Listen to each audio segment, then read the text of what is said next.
Surely this time.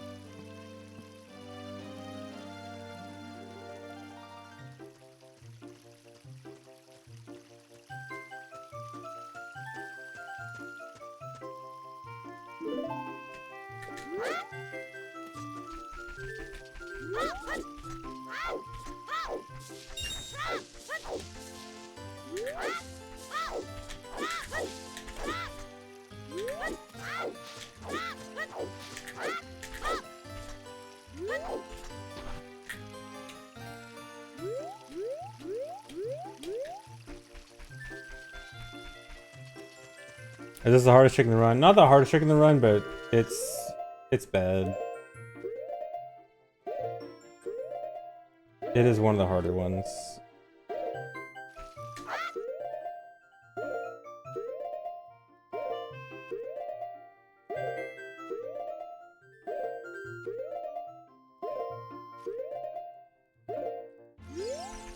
There we go.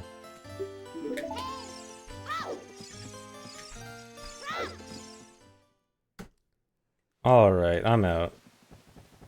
Also, cool thing about that trick, so that when you talk to the guard, that's unbufferable because you can't talk to NPCs out of a pause buffer. And also, that trick is cool because it's a 2-frame window, but it's 2 non-consecutive frames. So there's a frame that works, a frame that doesn't work, and another frame that works. Which sucks because you don't really want to just aim in the middle because then you'll fail most of the time. So you kind of have to aim for the late frame or the early frame. But I find just aiming for the late frame is better. Did I miss N64 pause buffering? Absolutely not. Give me VC back.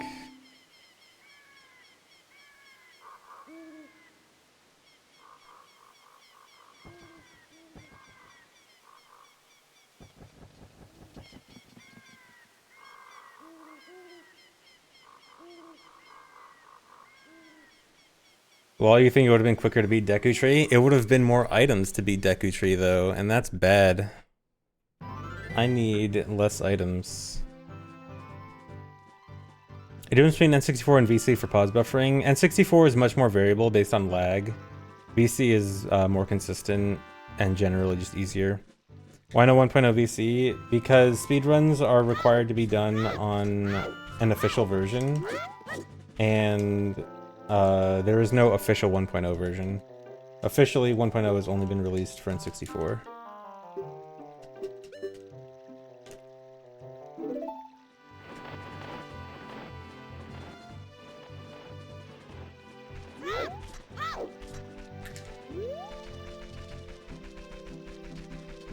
How many attempts until I complete a run? I mean, I intend to finish my first run. Like, aside from resetting over the start, because resetting is basically as fast as just retrying the trick, I intend to finish from here. Because I can just do safety saves for any of the rough stuff.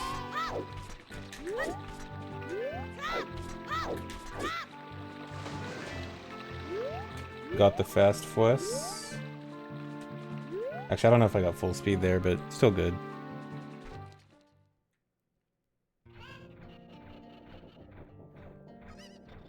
Okay, so this trick is genuinely the worst trick in the run.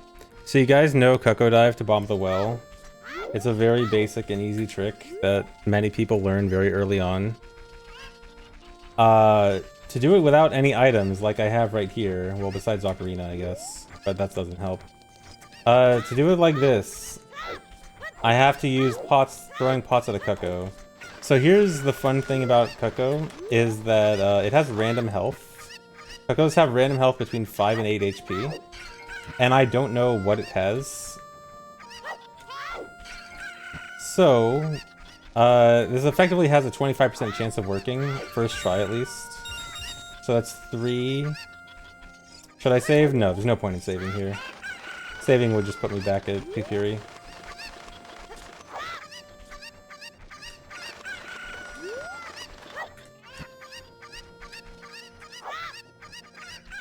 Okay, 4, so the next pot might trigger the Cucco attack, but it might not, and I have no way of knowing, but I have to just go for it. So I have to set up the Cucco in the corner here. And I want to make sure the Cucco runs directly into the corner just to make it nice and safe. The video quality, yeah, this is lovely N64 video quality because this run only works on N64 1.0. So I have to throw the Cucco in the corner there, go back up here to grab a pot, and then I have to manually try to throw the pot at the Cucco, hope I can hit the Cucco properly, and then hope that I get the 25% chance that it has 5 HP, and if it doesn't, I have to just retry again. Oh, that was actually a good position, like right off the... Okay, so it's not 5. So it didn't get the 25% chance. Well, now it's 33. 33% chance it works on the next try. Oh wait, I need to... The Cucco ran away again. I need to make sure it stays in the corner.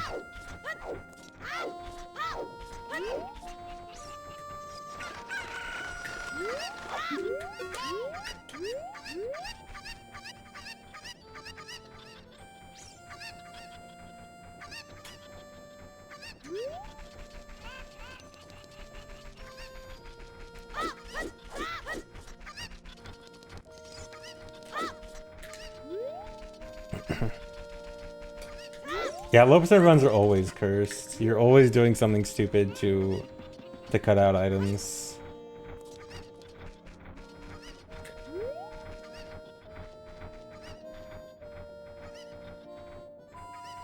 So it's also just hard to throw the pot at the Cucco in the first place. It's hard to like know that he's gonna be in a good spot.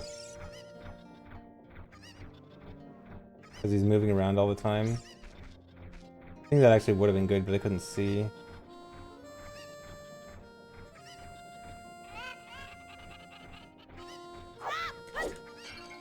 Missed.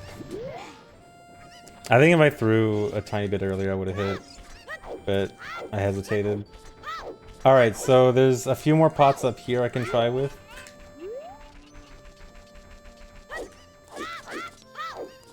Cucco pulled a Neo.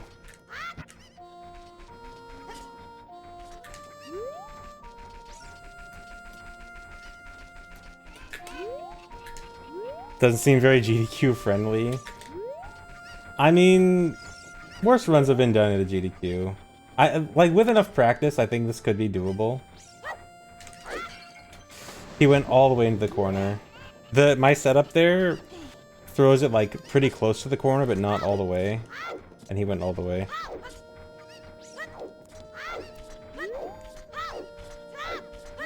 But yeah, like, I think... There probably could be better strats for this trick. I still need to look into... Well, I mean, I have looked into better strats, but it probably could be improved. But yeah, I don't think this is like totally unrealistic for a GDQ.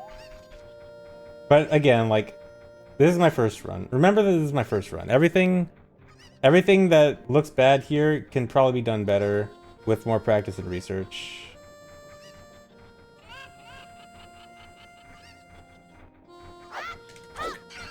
There we go. Easy. Easy trick.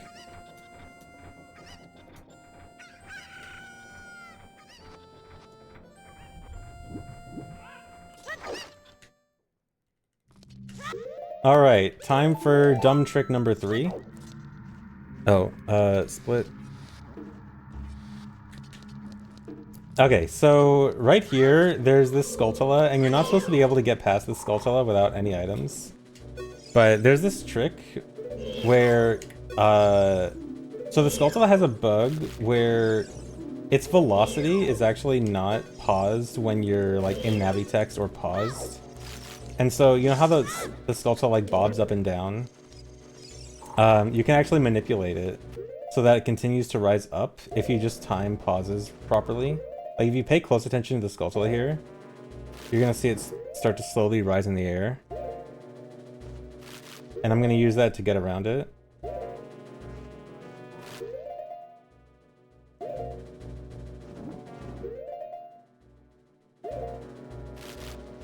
Yeah, the Skulltulas rise up. That was a bad one.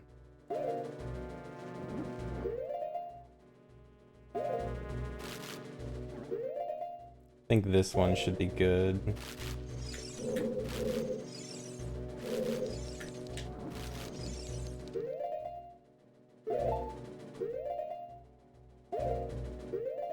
So now I need to throw a pot of the Skulltula to kill it, and then I need the Skulltula's corpse to push me out of bounds.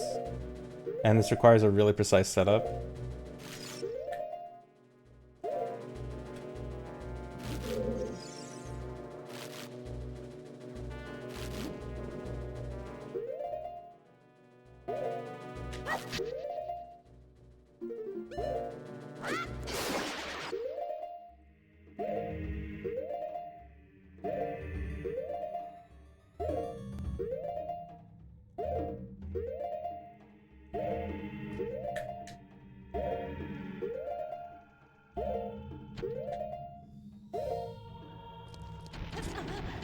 And there we go.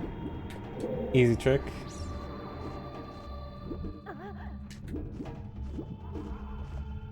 Then I can swim to Bombchus. And then that's Bombchus without any items except for Ocarina.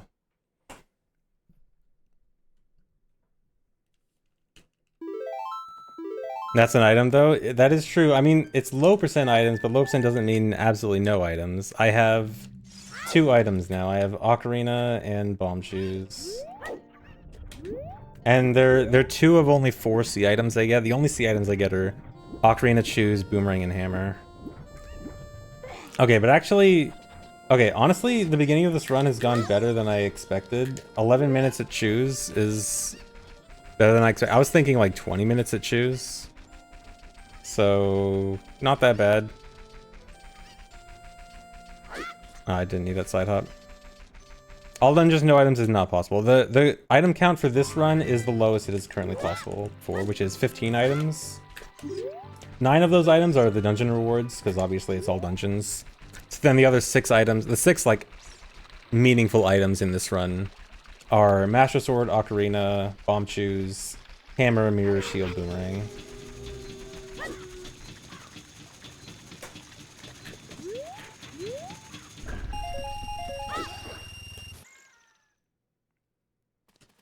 Yeah, this will be the previous low percent. So the current low percent all dungeons record gets 16 items. No one's done it with 15 items yet. This was only like a recent thing, recent development. So this should be the first 15 item run. For anyone wondering like what item was cut out, the previous run got Deku Sticks and Bottle instead of Ocarina. And so this run gets Ocarina to cut out those items.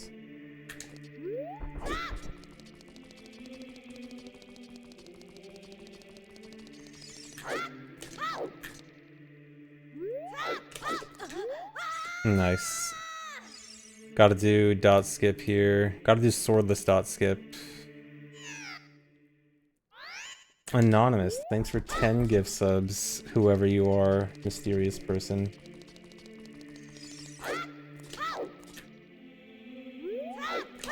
Alright, I'll just buffer it.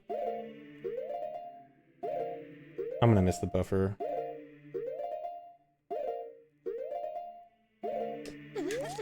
Alright. So why isn't Ocarina skippable? So, Ocarina itself is skippable. It's a matter of trade-off and doing some weird, obscure glitches. So this run needs wrong warps, right? Because to skip light arrows, to get past Ganondorf, you need to do wrong warps, right? And some other stuff. And normally, when you do wrong warps, you think of Bottle, right? Because you need Bottle to do Ocarina items on the edge of the warps and stuff. So Ocarina also works as a way to do wrong warps. Because, after all, when you do a Bottle, you're just doing Ocarina items. The problem is that Ocarina is not allowed in boss rooms. That's why Bottle is used in the first place, otherwise Ocarina would almost always be used for wrong warps. However, there is a way to use Ocarina in boss rooms. And it involves going to Lon Lon and playing the horse game at Lon Lon. And if you can escape the horse game at Lon Lon, it actually forces Ocarina to always be usable. So, you play the horse game and get out of the horse game then you can use Ocarina anywhere, including boss rooms, and then you can go to the boss room and do a wrong warp with Ocarina.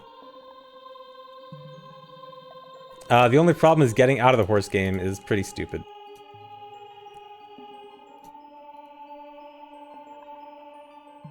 Kagurado, thanks for the resub.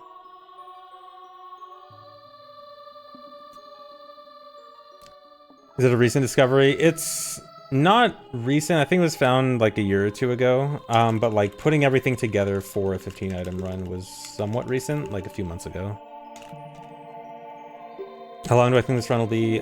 First run will probably not be good, so probably like 3 hours. A good run, probably like 2.5.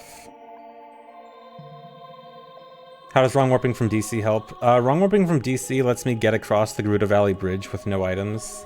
Because otherwise, I don't have hookshot, I don't have hover boots, I don't have Epona. Can't do any of those to get over the bridge, to get over to Spirit Temple. So wrong warping is the best option.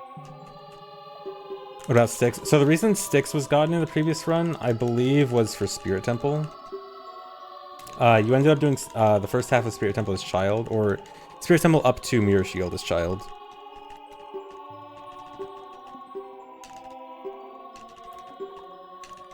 Because a big thing with this run is getting shield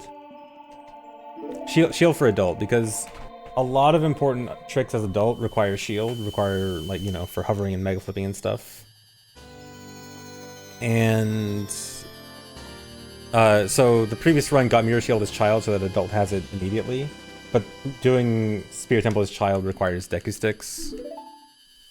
And so yeah, part of the item skipping was finding a bunch of shieldless adult tricks, particularly for Spirit Temple. And Spirit Temple without shield is really, really stupid. When I get to Spirit Temple is the hardest dungeon in the run for sure. When I get there, I think the resub Felix. I think the resub Polar Bits.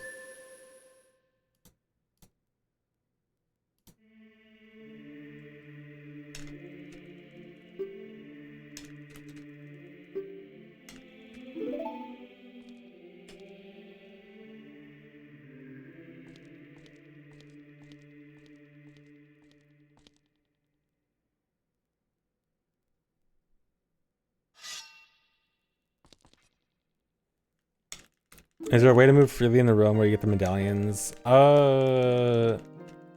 I think with SRM/Ace, yes, but otherwise, no. But like, it is a solid map that you can walk around in. It also has an interesting low gravity property, which is cool.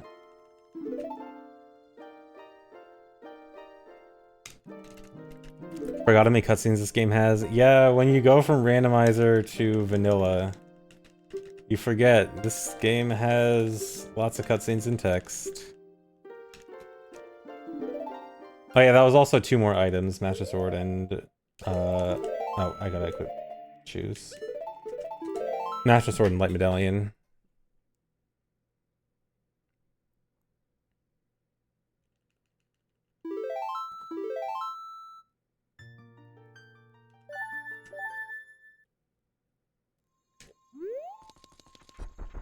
One muscle memory from Rando, have I still not gotten rid of? So you know how this is a low percent run where I'm not supposed to get extra items, right? During practice, I have to go to the hover boots room, the dead hand fight where you get hover boots, and it is so tempting to open the hover boots chest. And I have to keep telling myself, don't open the hover boots chest. I need it to spawn, but I need to not open it. And spawning it and not opening it is so hard. Thanks for the sub, True K. Oh, so that's not bomb bag. So the bomb on my C button, when you become adult, the game automatically just puts bombs on C. It's not a real item, so it doesn't count towards percentage. Why is quality bad? I am playing on N64. This is how N64 originally looked.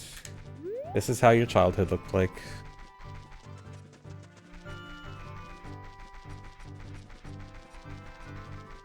Oh yeah, so going to Lon Lon there, I just need to get rid of that cutscene. That cutscene would mess stuff up if it happened later.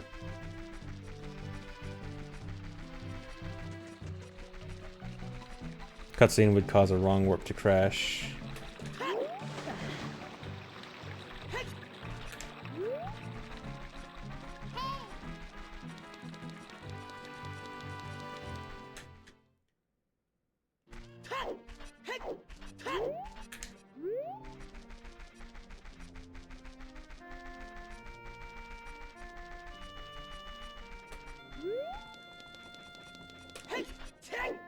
So I gotta go straight to DC. DC is gonna be the first real dungeon beaten.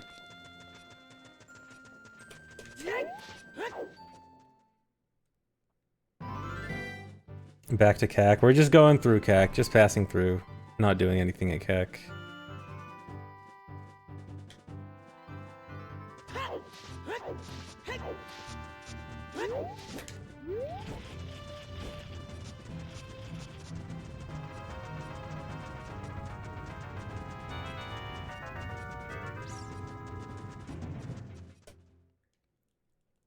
Alright, I probably don't need a save here, but I'm gonna do a lot of safety saves this run, just in case.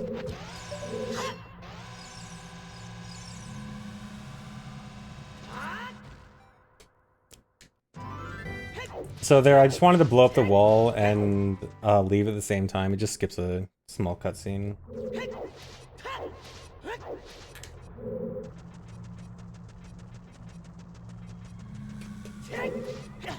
Am I affiliated to NRG now since CLG is dead? No. When NRG bought CLG, it was the League team only.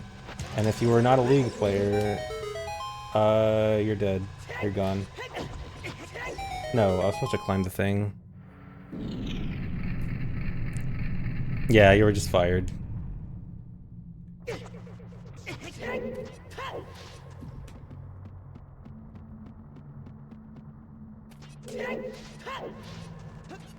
I think I can safety save here. Yeah, I can.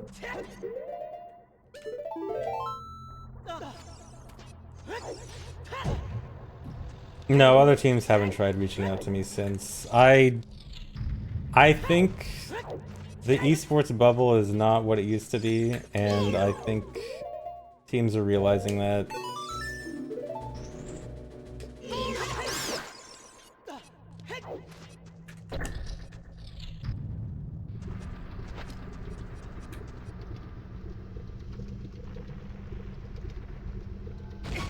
Just join Moist Moguls. I mean, Moist Moguls is, if anything, proof of exactly what I just said, because I'm pretty sure they admitted that, like, Moist Moguls loses money sponsoring players, and they're just okay with it. Okay, so for KD, I need to feed KD chews by backflipping and pulling a chew at the right time. Like that. It's kind of precise. It's not that hard, but it is a bit tricky, and I really don't want to fail because also chew count is very tight. Okay, good.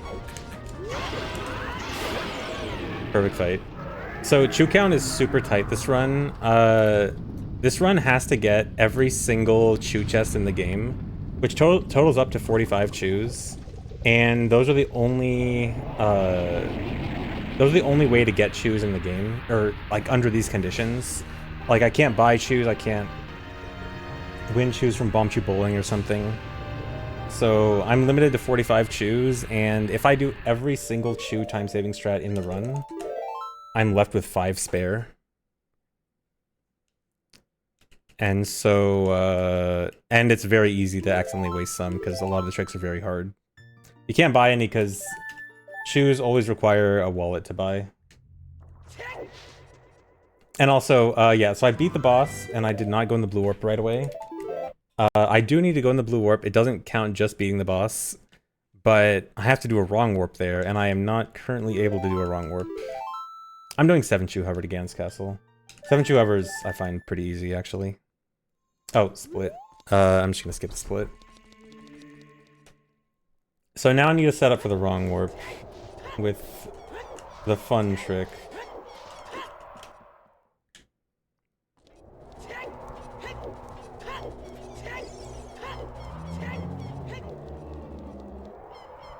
Why do you need 45 shoes? You only got 2 feet. Yeah, just need lots of shoes because reasons, I don't know. Fashion, yeah. You guys don't have 45 pairs of shoes?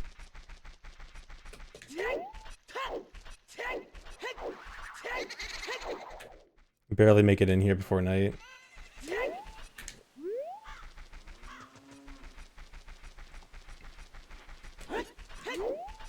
Alright, so here's the really fun trick. So I need to play this horse game here. And I need to nice pose. I need to play the horse game and I need to escape the horse game. And so the way to escape it is getting pushed by a horse. So there's no way to use any items in here besides Ocarina. But there, are you serious? Okay, so if this horse pushes me, the setup for the trick is over and I have to restart. So, thanks. Alright, no, we are not calling it horse pushy. It is horse push. Please. Okay, anyway. I need to put the horse in a very specific position. So I had to buffer to a very specific frame of the horse running. Okay.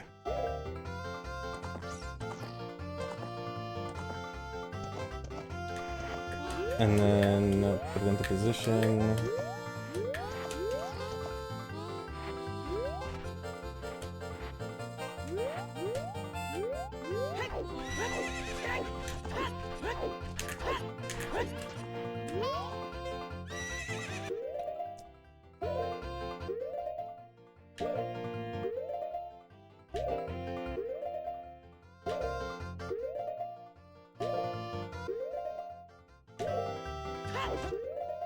Okay, I'll explain this afterwards, but I need a count here. I need 19 pauses. This is 4, 5.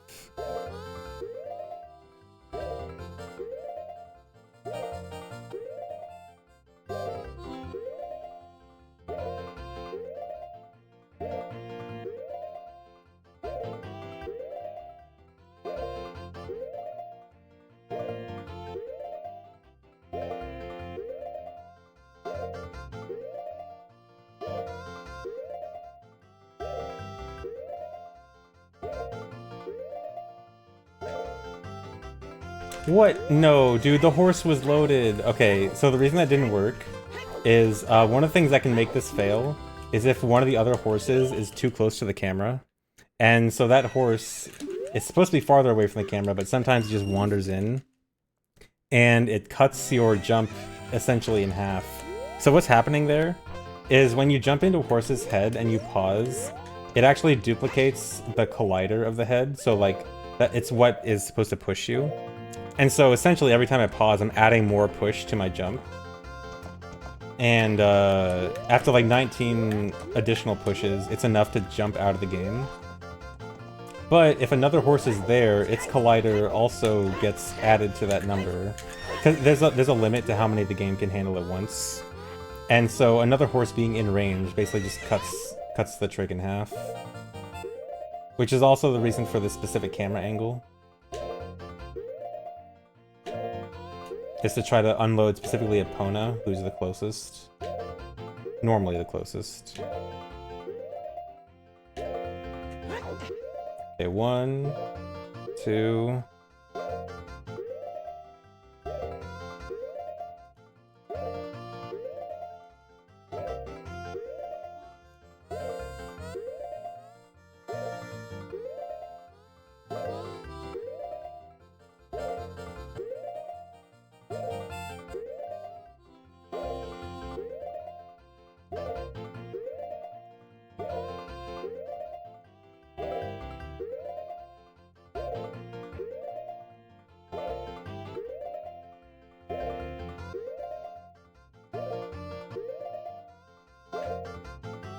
There we go. Easy trick. Yeah, so again, there's a limit to how many colliders the game can load at once. I think it's like 50, but there's other colliders in the area too, so it's not all on the horse. But the max number that I can get on that horse specifically is 19. So it just happens to work out that the max number I can get on that horse is exactly the number I need to escape. And so yeah, so the important part of this trick is if you notice my items right now, choose are disabled, but Ocarina is enabled. So this game has a property of always allowing Ocarina, but only allowing Ocarina wherever you go. So I mentioned how Ocarina can't be used in boss rooms normally, but now with this trick it can be used in boss rooms, which means that I can use it for a wrong warp.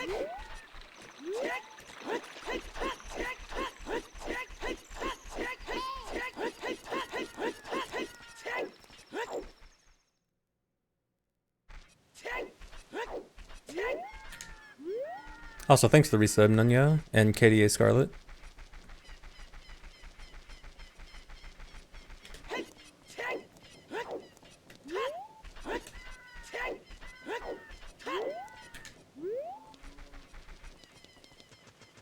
You don't need to avoid the water, but I think it's faster anyway.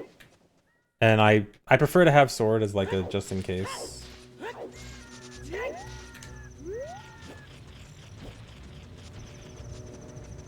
No, the glitch does not activate if is not active if I save and reset. So if I actually fail this upcoming wrong warp, I have to redo that trick. So get good, don't fail. I want to take 1 damage here. I need specific damage entering the next room.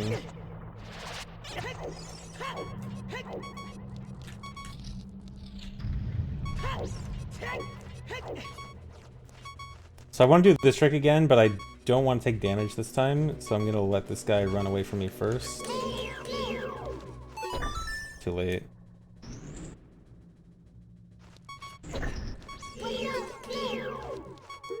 Okay.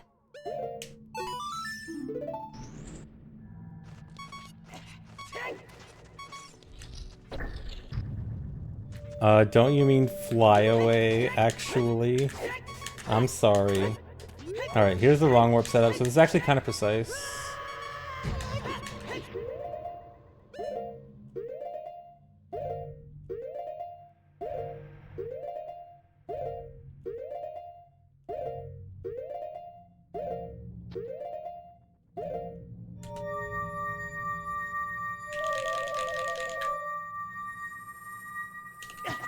It's over. I missed it.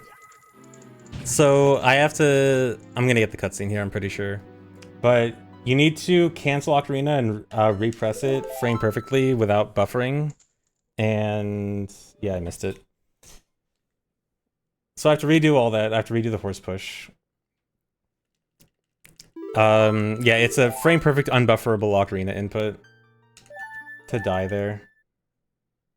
And I was 1 frame late. 1 more horse push.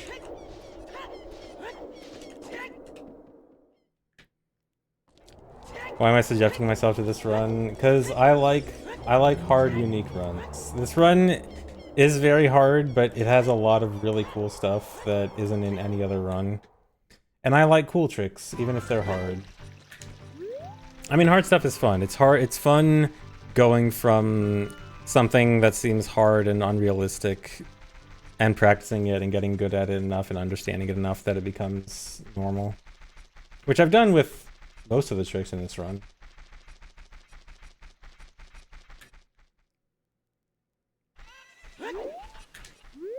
Yeah, runs where I get to do lots of different stuff, especially when it's different from most regular speedruns. Because this run has a ton of tricks that are completely different from regular runs.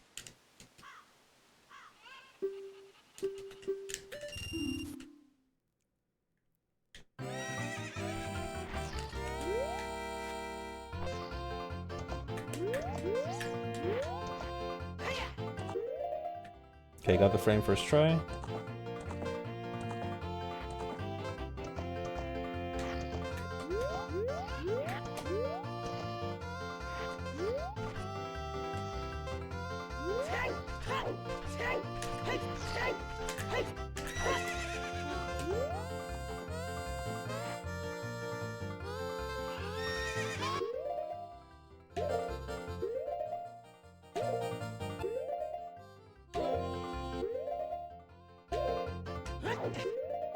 Okay, 1, 2, 3.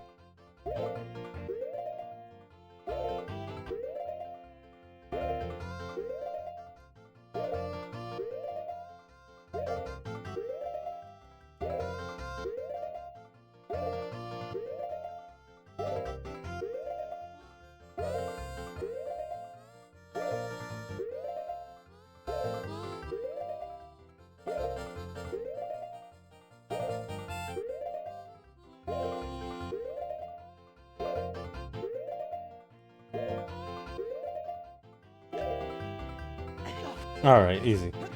First try.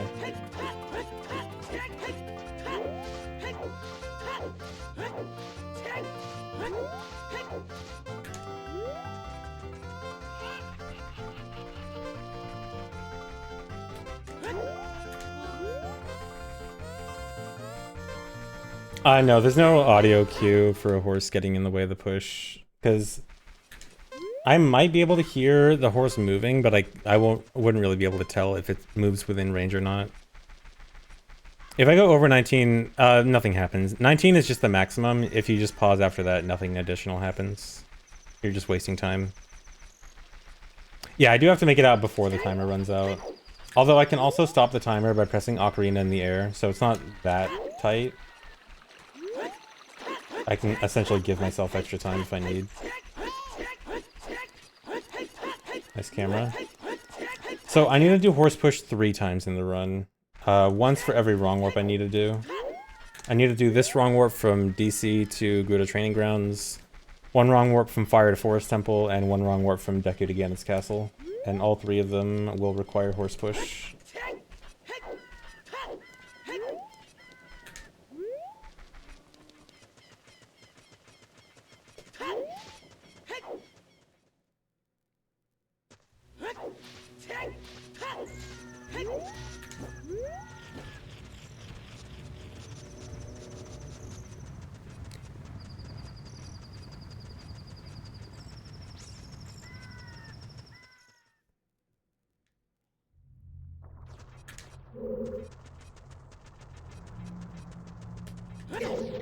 Oh, no. Okay, I need to take extra damage. I need to have 3/4 of a heart. Some increment of 3/4 of a heart here. I normally just want to take 1/4, but I had to take 1 heart and a quarter. Thanks, Reset SB. Thanks for 4 years.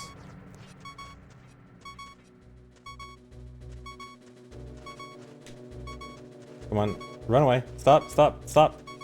Okay.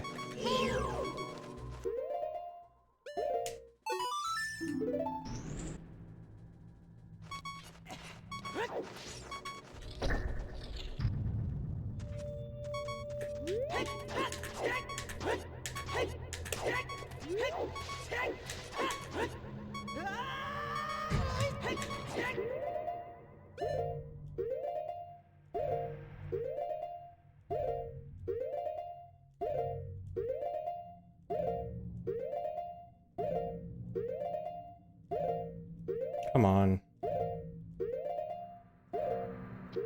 There we go.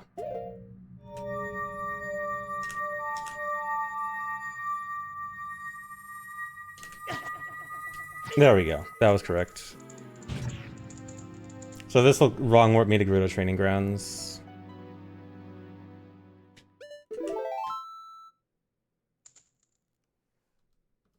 Easy. So in Gerudo Training Grounds, this has one of the chew chests that we really need. And it's the smallest chew chest in the game. It only has 5 chews, which really sucks. But even 5 chews is important for this. So I need to get it. So I can actually use... I have 2 options to get this chew chest. I can use 2 chews to clip through some gates. and get it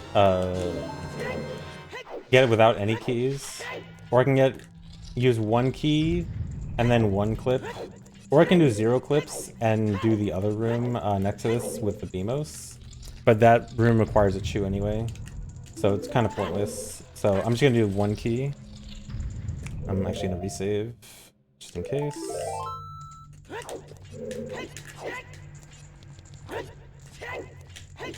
So I have to clip through the gate here. Oh, I messed up. Okay, I actually saved it. No, I didn't. I didn't save it. I have to reset.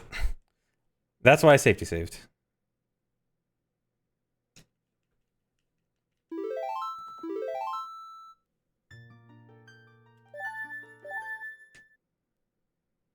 Oh, there's an ad break starting soon. I should probably snooze this one.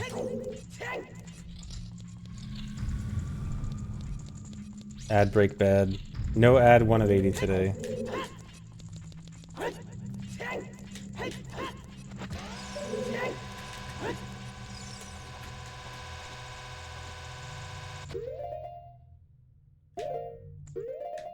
Alright, there we go. So if you climb to the side and then hold up on the right frame, you can just barely clip through the gates. So I can get this shoe chest early. And get out of here.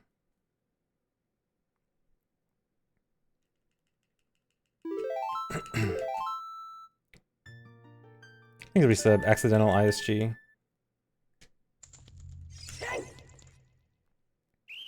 Nope, no ice arrows. Ice arrows are not exactly good for a low percent run.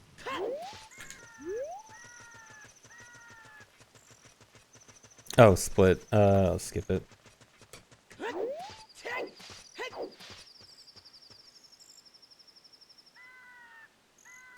Alright, so now I have to get past Gerudo Fortress to get to Spirit Temple without Gerudo card. And without shield. So most ways to get past here are like using shield for a hover or hover boots or something. So I'm gonna have to do something completely different. I have to sneak past this guard. So I'm going to do stealth 100 and just get a camera angle and just like casually walk around it. So with the right camera angle, you can call that guard so it's off screen, so you can't get caught.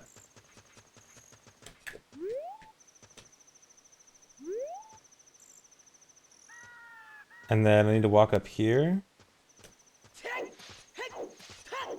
And if I get right on the edge and side hop here, I'll get an anti-gravity glitch where I stick to the ceiling. And then this bypasses the load trigger for the bottom part of Gerudo Fortress, because there's a load trigger separating the top and bottom parts. And then in this area, unloaded, the gate is gone, so I can just walk past the gate and go into Haunted Wasteland.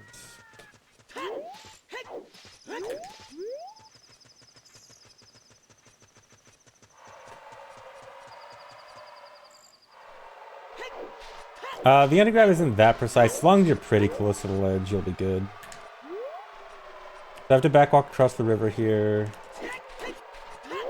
And then I have to very skillfully know how to cross the wasteland without a Hess, because I somehow only know how to do it with a Hess nowadays. Okay.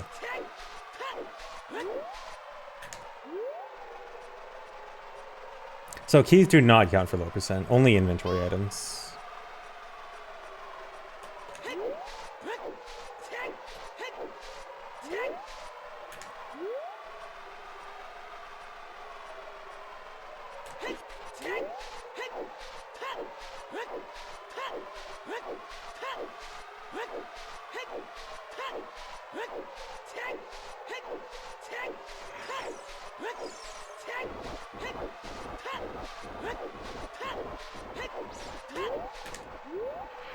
Oh my god, the ad break snooze doesn't do it like for the whole hour, it just does it for like a few minutes.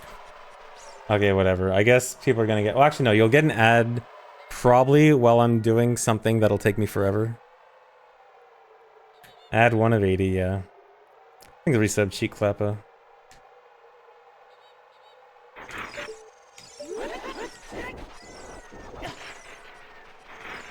Dude, I hate the effectively forced ads on Twitch. It's either forced 3-minute ads or forced pre-rolls, and they both suck, but I guess pre-rolls are worse.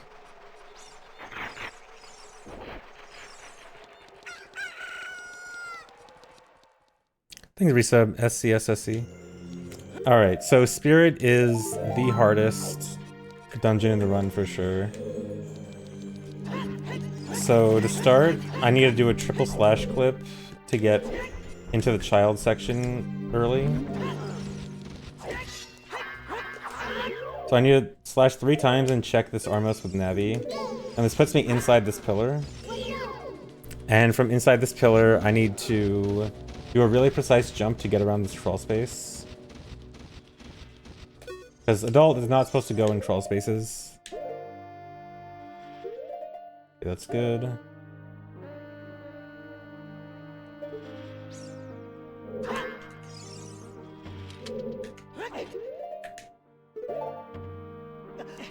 Alright, that actually went well.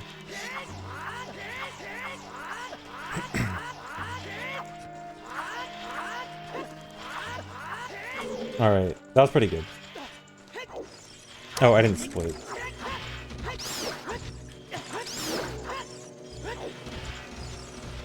Another missplit. So these geese are annoying here because I literally can't hit them until they come down to try to get lit by a torch.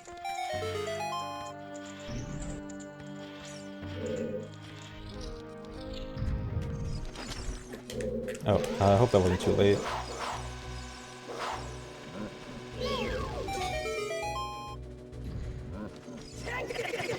There actually is a way to skip using that shoe I just used, but it's super precise. You have to do a damage boost off the green bubble, and it's awful.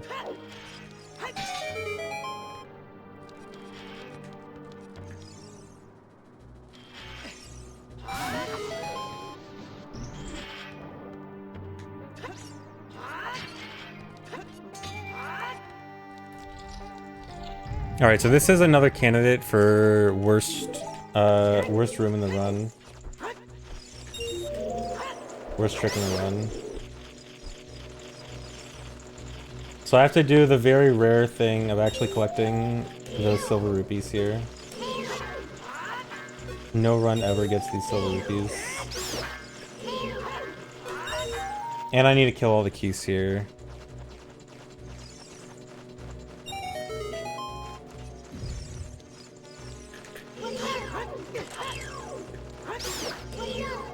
Alright, the ad break is either in the worst timing ever or right on time because this trick could take me forever to get.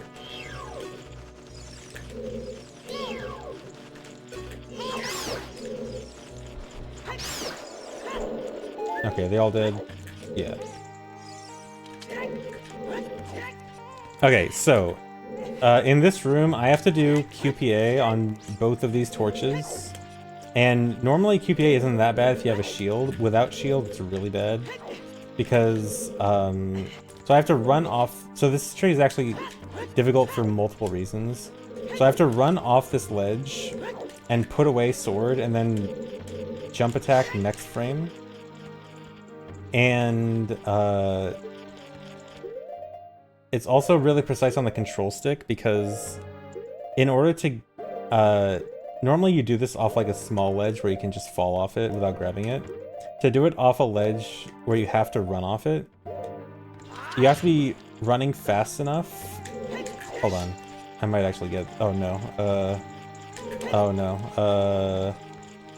I have to bail.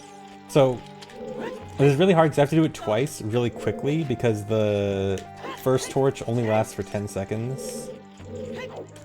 But yeah, so I have to run off the ledge, and I have to use a really precise control stick position. It's only a 5-unit window where I can both do the trick and also jump off the ledge.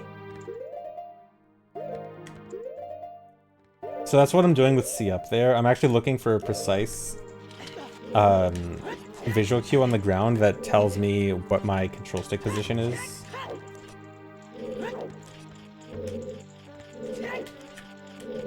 And then I'm not going to be able to do the same thing for the second one, so for the second one I just have to go at it.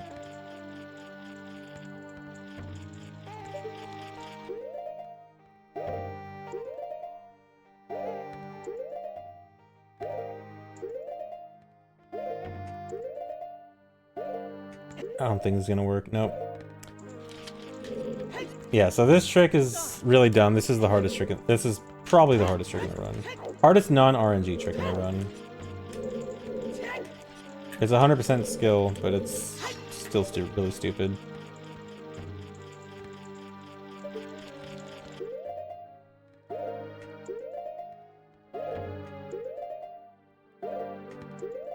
Okay, yeah, that ad break was actually perfect, because this trick takes me too long anyway. Dude, I can't do it.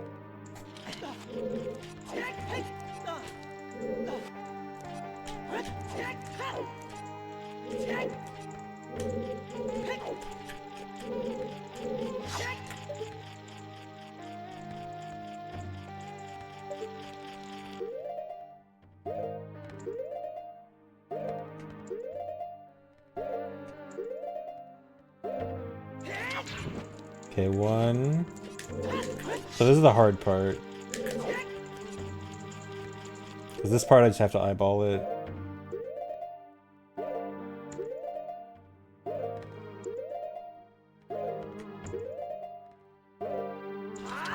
Easy. Okay. Got it.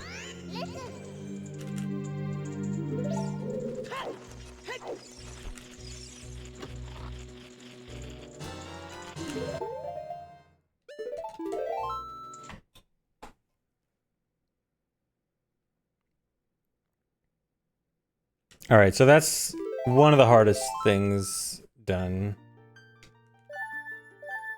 Alright, so the next trick, this trick, we initially thought it was going to be really bad, but we kind of figured out ways to make it not too bad. So I have to get this Armos to push me out of bounds. And so when the Armos first wakes up, there's actually an RNG factor where it's like, it kind of shakes when it wakes up. And we thought that was going to ruin the trick.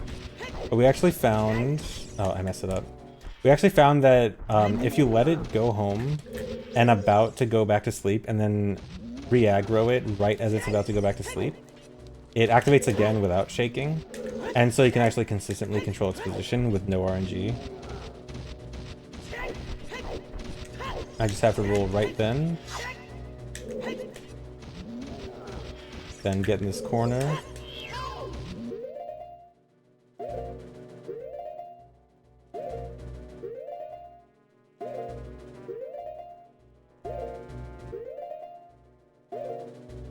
Come on.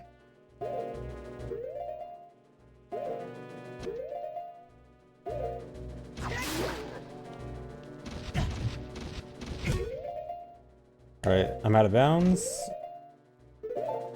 I just need to do a good jump here. This camera angle is a bit hard to get a good jump for.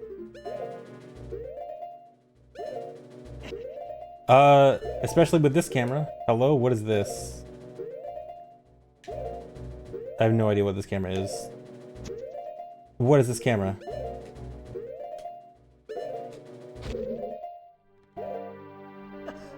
Okay.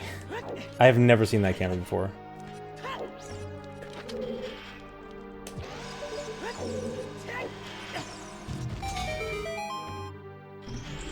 Okay, but that trick was one we thought was gonna be really bad, but after working on a setup, it turned out to be not too bad. Although, the way that went was still kind of... I mean, it was essentially first try. It was like a very sloppy first try.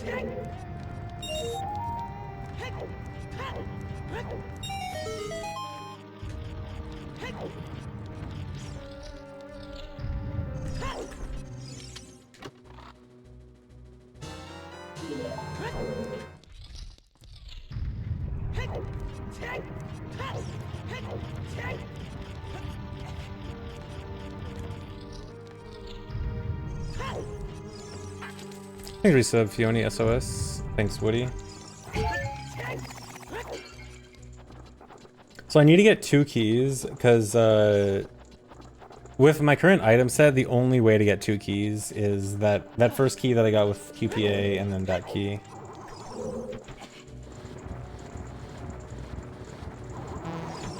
Because there's the other keys, one of the key requires Lullaby, one of the key requires Mirror Shield. One of the key, I guess technically there's one of the key I could have got with 3 QPAs instead of 2, which wouldn't have been much better. But thankfully, up to Mirror Shield from here should be pretty easy. Nothing really hard coming up.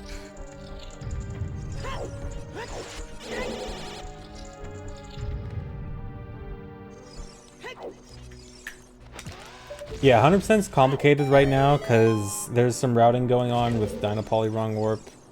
And then also it might be faster on IQ, but IQ stuff needs to be tested. So there's a lot going on for rerouting Hundo.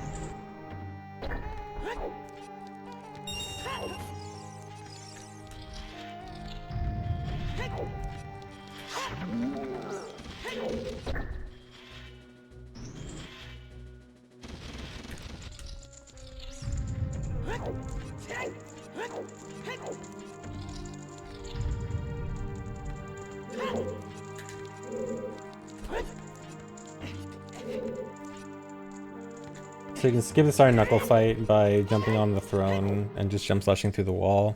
I actually do still have to kill that Iron Knuckle, but it'll be much easier once I have Mirror Shield, because I can do crouch stabs.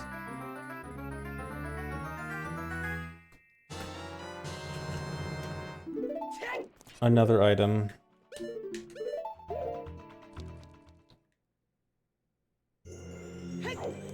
IQGZ is being worked on.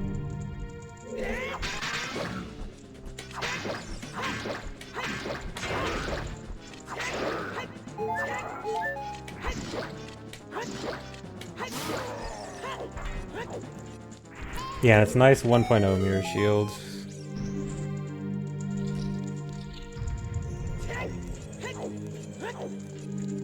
I do have an IQ. I've been working on setting it up recently. And I got it. Everything's working now. I had some issues with a new adapter for it, but I got everything working. And some issues with my retro tank, but got that fixed. So, Spirit Temple has another Chew chest I want to get in here. Oh, I was supposed to take damage earlier. Oh well. Not that big of a deal. So there's another Chew chest I want to get in here. That's to do like a pseudo ground jump where I backflip and shield the Lizalfos damage here. Come on. Really? This is gonna be awkward.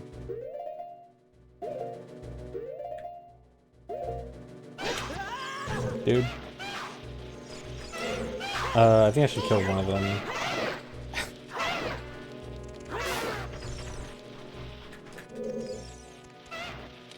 Come on, come over here.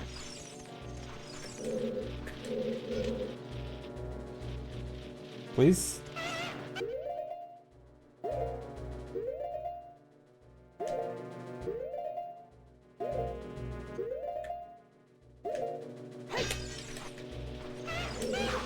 This trick is done.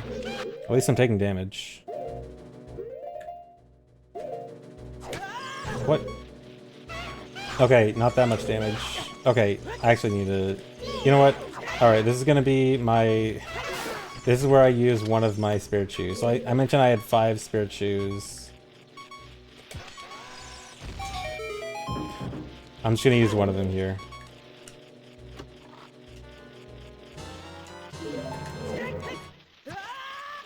Alright, so I intentionally die in this room to get out of this room without using an extra chew. Unfortunately, I had to use one anyway, but still saving one. So it's better to death warp here than save warp so I don't have to do the Armos push again. It's a bit faster to get down to the main room.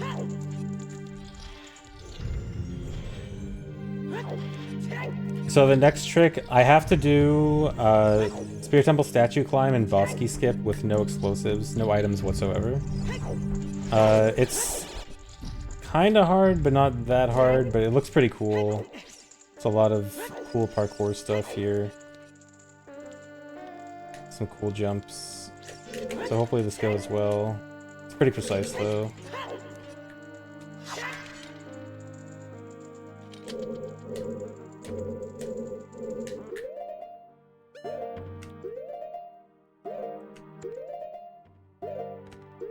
Come on.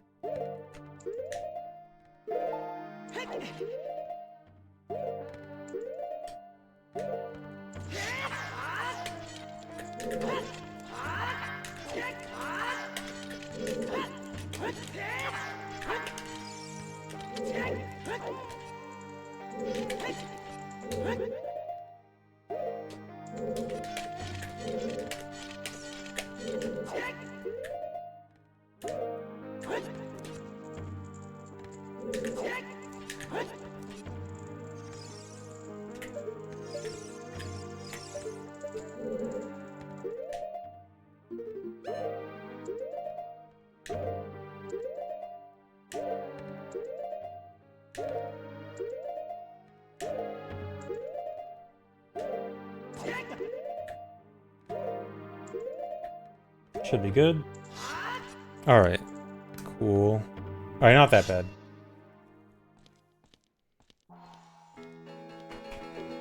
No, that's not C up strats. That's just camera control without Z. Because if I use Z, if I target there, I end up targeting the face. So C there is just a replacement for target, not actual C up strats where you manually line something up. Yeah, so low percent is on the category extensions page. It's on, yeah, /OOT extras. Or if you just go to the main OOT page, you can click category extensions somewhere near the top. Yeah, that trick is really cool. I really like that trick.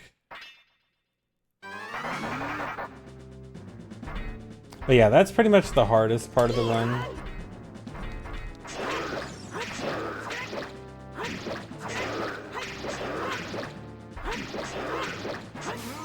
Just like getting through Spirit Temple. There's still hard stuff left, but the hard stuff that's left isn't quite as bad.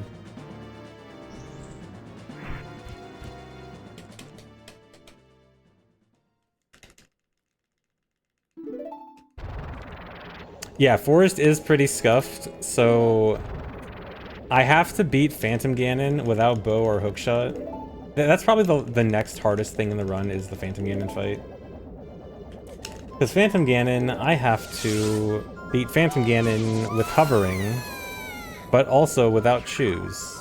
And so I have to hover off of Phantom Ganon's lightning to hover up to the middle of the arena to hit him with QPA, which I have to set up before the fight starts by getting out of bounds. Well, not out of, like, in between. I have to get, like, inside the ropes of the fight.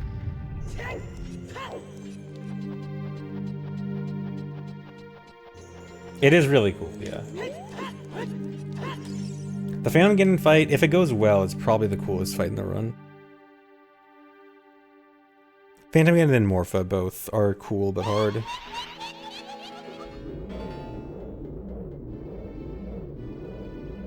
Yes, you literally ride Phantom Ganon's lightning. Who wins in a scuff-off? Max percent child, Gwei hover, or low percent AD, PG hover? Definitely Gwei hover. PG hover isn't nearly as bad as Gwei hover.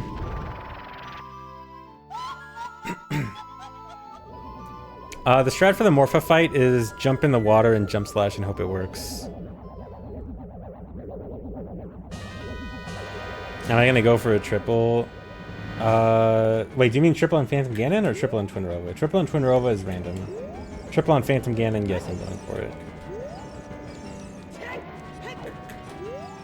So the Twin Rova fight's annoying because normally I use a projectile, usually hookshot, to try to like essentially lock them in place. So it's easier to hit them, but I can't do that when I don't have any weapons. So this fight's kind of dumb. It's kind of dumb that I have to do this fight the normal way. I hate doing the fight the normal way. Stupid normal fights.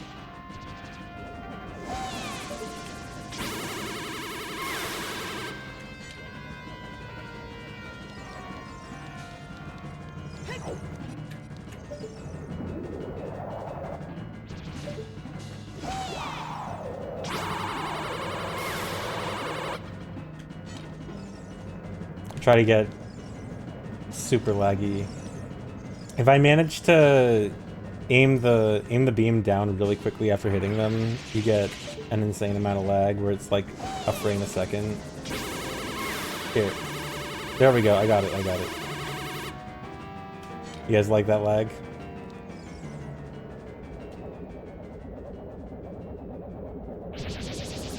Next slide, please.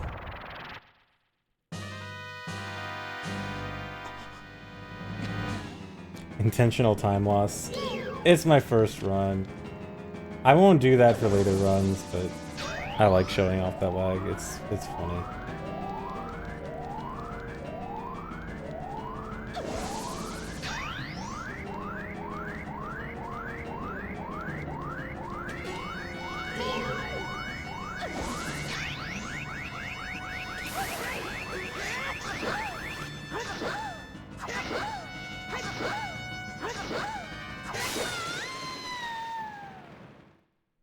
Thanks for resub, Aaron.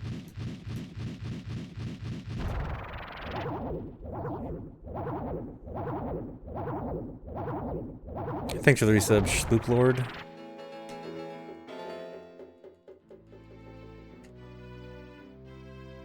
Yes, and now your favorite cutscene, guys. The one that's never in rando. Here you go.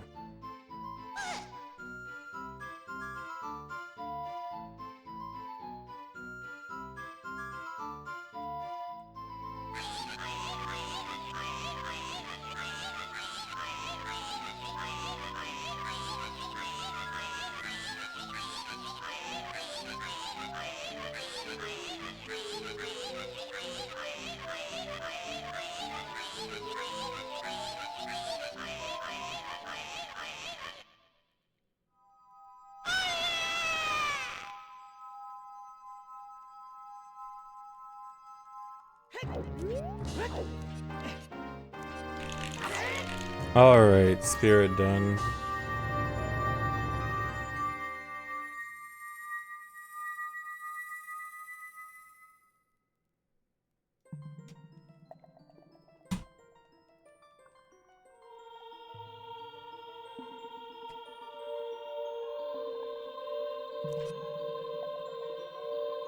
Honestly, was expecting the first run to be much worse. Yeah, same. Honestly, the only really bad thing that's happened so far is I failed the DC wrong warp, which actually cost me less time than I thought it was going to. How much time did it cost me? Okay, it cost me like 6 minutes. That's still pretty bad.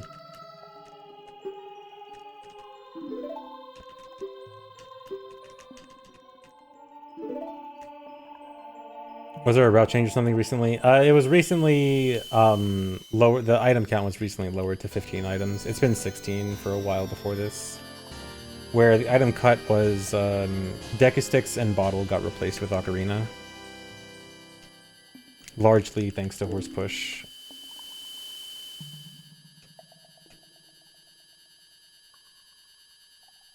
Yeah, free 6-minute time save for the next run, totally. Total run estimate for first try. I'm guessing my first run is probably going to be like 3 hours. A good run will probably be closer to like 2.5.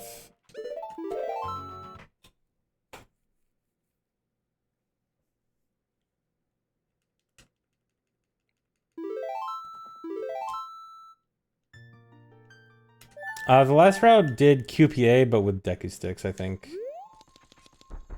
So non 1.0 QPA.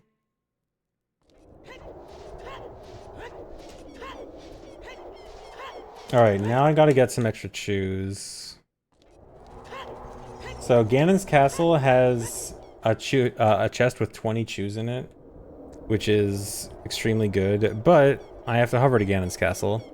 And the hover costs 7 chews, so it's net 13 plus, but still good.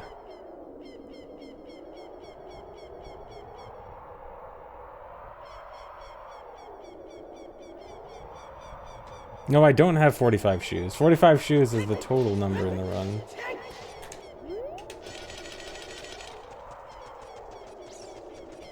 I have to work my way up to it.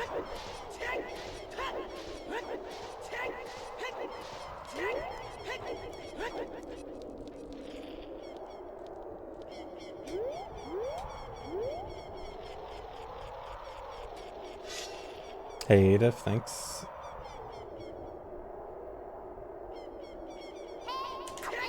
Gotta wait for Navi. Is she there? Come on. Actually, wait.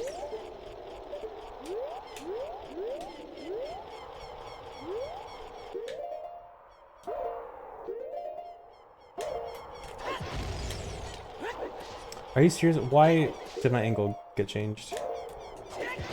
I should still be able to save this.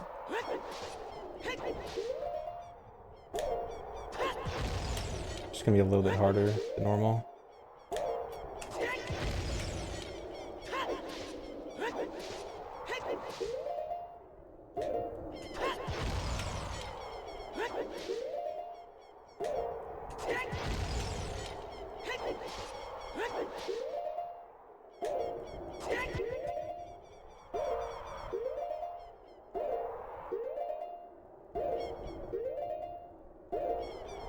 Come on. Really? Now I'm gonna have to use another extra shoe. Alright, well, I'm down 2 of my spare shoes now.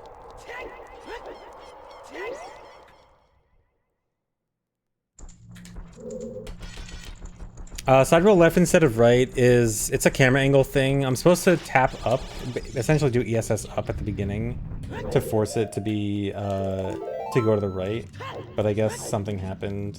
But it has to do with misalignment between Link's angle and camera angle.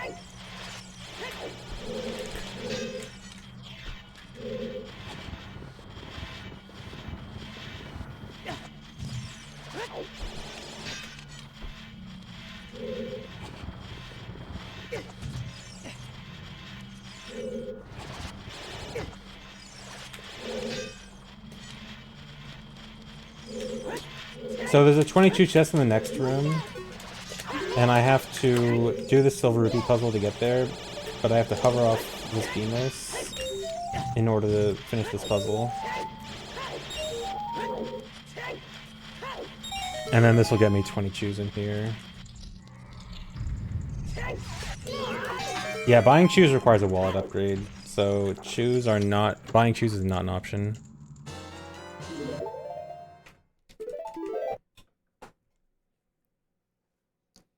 How many chests are open this run? Chest total? Let's see, there's Boomerang, Mirror Shield, Hammer, 4 Bombchus chests. Oh yeah, as soon as you exit Ganon's castle without the rainbow bridge, you just fall directly into the lava, so I have to double save warp there. Oh yeah, so 4 Chew chests, Boomerang, Mirror Shield, Hammer. How many small keys do you get? 1, 2, 3, 4, 5, 6, 7 in fire. Like 4 in fire to add it up to 7. Yeah, so I think 7 small keys. So add that up. 4 plus 7 plus 3, I think. I know, sorry, that was 8 pushes. I think one or two of them might have looked like they didn't actually push because I got hit, but they did. Oh, did I not split? Whoopsie. So I was planning on, if I didn't waste any chews up to this point, I would use a chew to Hess to Lake Hylia. But since I already wasted 2, I don't think I want to waste any more.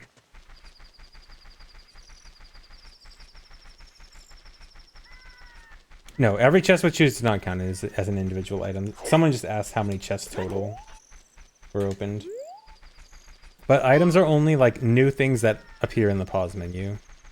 So for the purposes of this run, it's Bombchus, Ocarina, Boomerang, Hammer, Mirror Shield, Master Sword, and all the dungeon rewards, which are 9 total.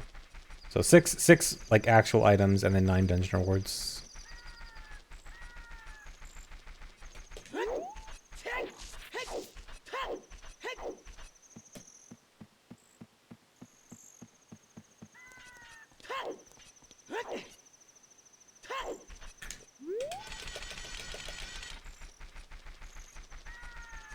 No, you can't get GIM or choose.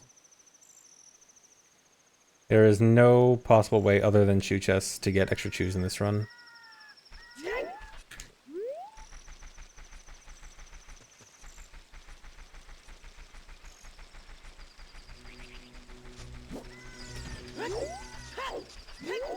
Alright, for getting in the water temple, I just gotta clip out of bounds here.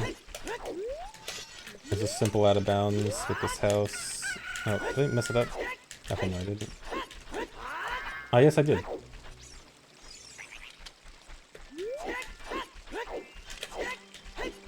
I did not almost say get.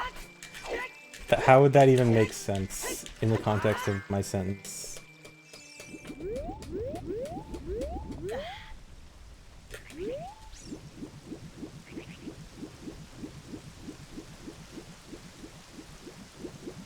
Okay, so I just gotta swim out of bounds to Water Temple here. Thanks, Reset, Manic Eraser.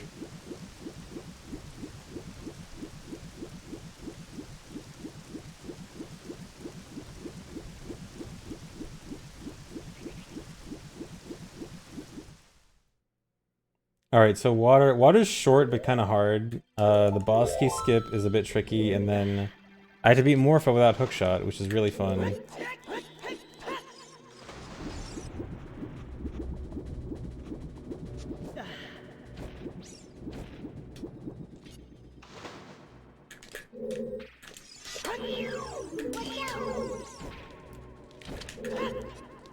So I'm gonna hover here with choose. Technically, there actually is a way to hover off the Tektite here and save a bunch of choose, but it's so hard that it's just not worth it.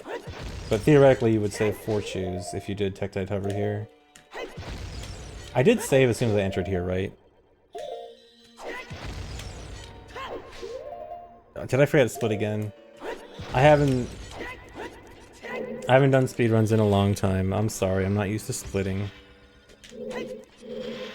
Okay, yeah, I saved this advantage. Alright, boss key skip here.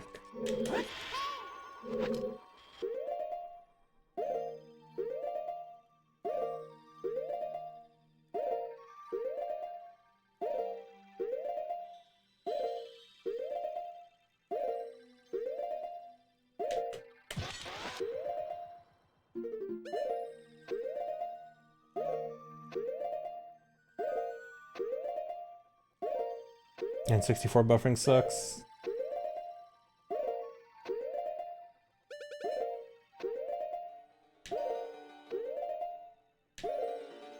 There we go.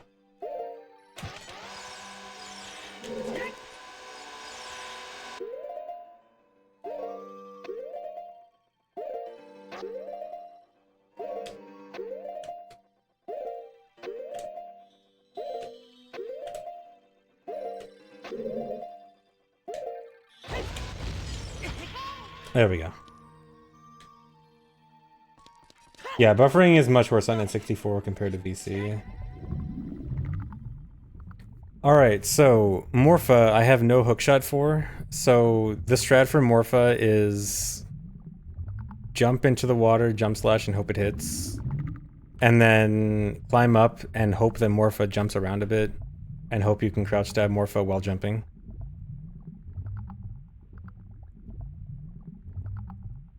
I know that Vanilla has less pause lag than GZ on VC. I don't know if the same is on N64, but it's at least true for VC for sure.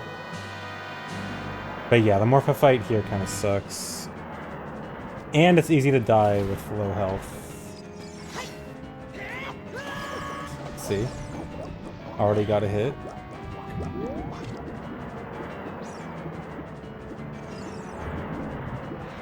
And he's going after me. Oh my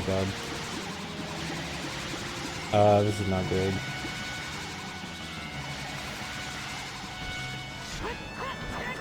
Oh, I got a hit. Okay. So it's gonna be 5 crouch stabs. Dude.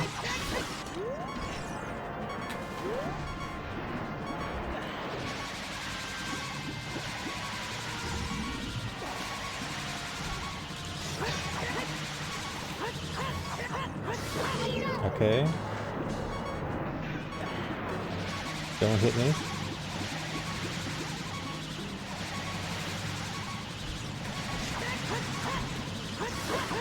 Four.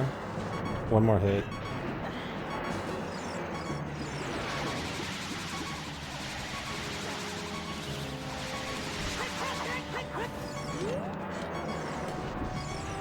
Don't hit me.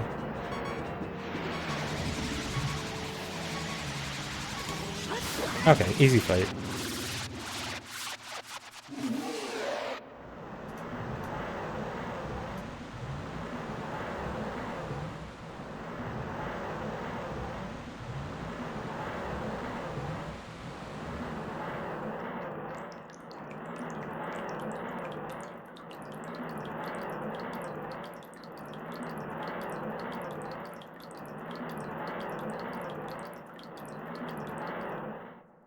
Also, good time to hydrate. Split. I will actually split this time. Look at me split.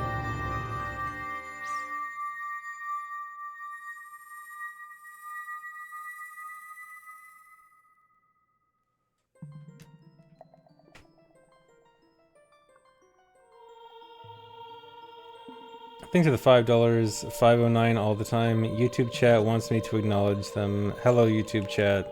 I will acknowledge you for once. Twitch chat, say hi to YouTube chat.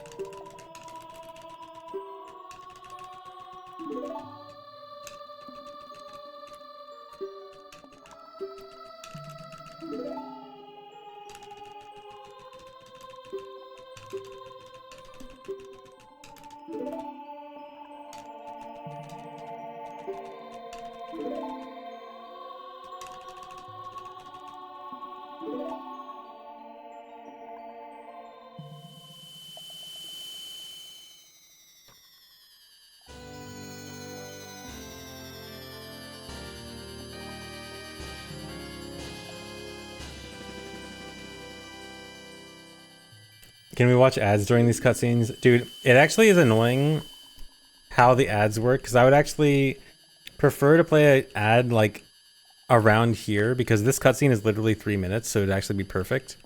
But it's halfway through the pre-rolls off thing. Like it's 28 minutes left for pre-rolls off. So then, and the pre-rolls off doesn't stack. Like if the pre-rolls off stacked, I would totally do it, but it doesn't. So it would mean that the last 3 minutes of ads, you only got half hour of no pre-rolls.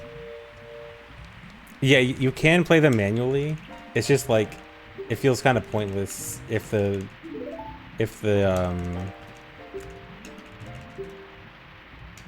pre-roll off time doesn't stack.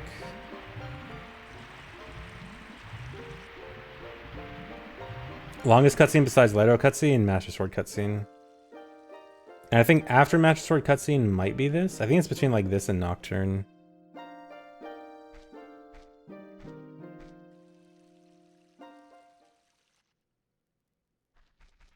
Is there any other speedrun where you have to watch Gerudo and Nabru Medallion cutscenes not getting glitchless? If it's any run that does cutscene skips, I don't think so. You'd have to find a run that like specifically has to avoid cutscene skips. Maybe like low C or low pause runs. Sequoia Mike, thanks for gifting 2 subs. Do I want to get health here? I think I do.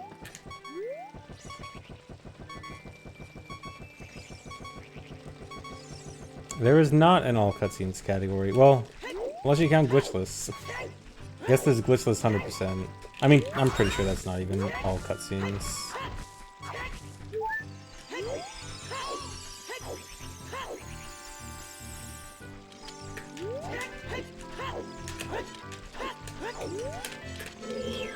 Seriously? Iguana, thank you for giving 5 subs. Why did I do that? Okay, saved. This is N64 1.0. Alright, so I have to go out of bounds to swim to the... I'm not gonna make it. To swim to the... Okay, yeah. To swim to the warp to Zora's Domain. I went back in bounds a bit too early there. Or back in the water.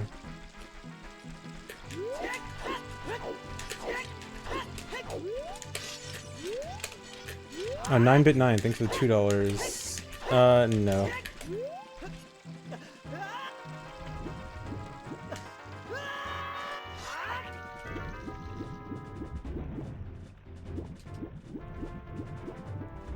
hi. Thanks for the raid. Hello.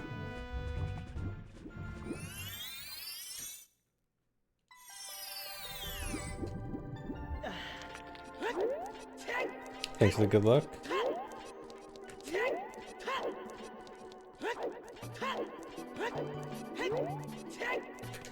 Alright, the next trick is kind of scary because it costs 2 chews and it could be easy to fail because there's a lot of pause buffering. I might want to save before this, although if I have to reset, it would suck because I'd have to go all the way from Temple of Time back up here. Probably back to Lake Hylia first, really. Yeah, I do still have 3 chews, so I can... This trick costs 2 chews. I could spare losing 2 more chews. It would suck.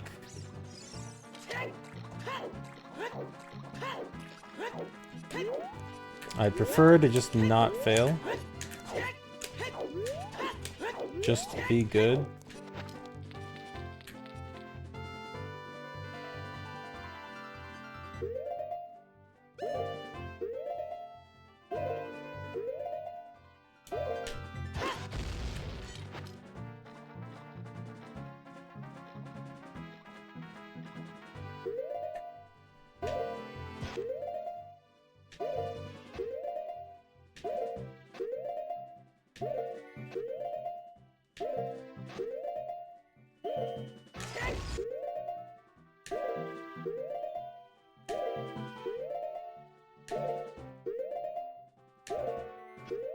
Alright, easy.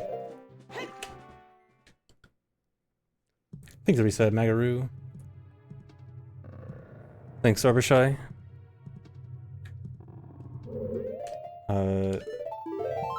Save as soon as I get in here. Before I waste my chew. Split.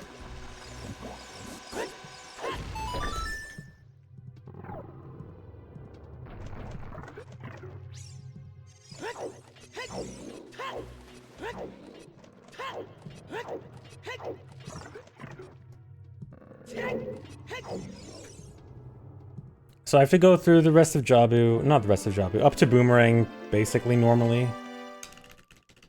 Boomerang's unskippable because there's no way to beat Baronade without it. So actually, really sad thing about the possibility of skipping Boomerang. So QPA, quick put away, the glitch that has like glitch sword damage that lights the torches and stuff like that. That glitch also has Boomerang damage. So you'd think, oh, if it has Boomerang damage, can you beat Baronade? And no, you can't. You can actually use it to get to the last phase of Baronade. But on the last phase of Baronade, you're supposed to use Boomerang to stun Baronade, and it actually does damage. And you might think if it does damage, that's still good enough, right? But it actually does 0 damage. So it doesn't stun, and it doesn't actually do damage. It just plays the damage animation with nothing happening. Which sucks, because if it did any damage, even if it did 1 damage, it'd be good enough. Or if it stunned, it'd be good enough. But no, it does 0 damage.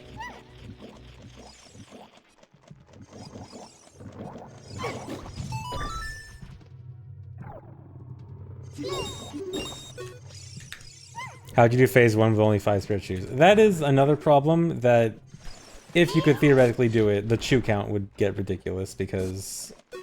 I mean, you could... The 5 spirit chews I have, I technically could get more spirit chews. I could add in a lot more chew saver tricks. That would be really awful. Not sure how many chews it would really take. I know, Hestively Kali is not counted in the spirit chews.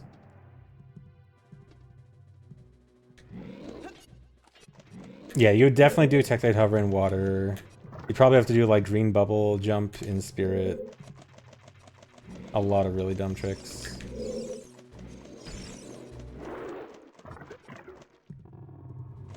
Yeah, it would be really cool to skip another item though. Because right now this does kind of feel like this is the lowest it'll get without something kind of crazy.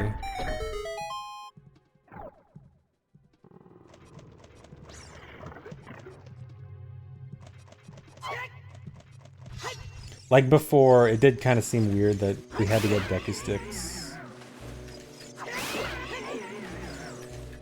So So deck of 6 were kind of like an obvious skip. Not obvious, but like one that didn't seem too out of the realm of possibility. And I got Vibruto. Oh, I don't even have a Boomerang split. I guess there's no real reason for it.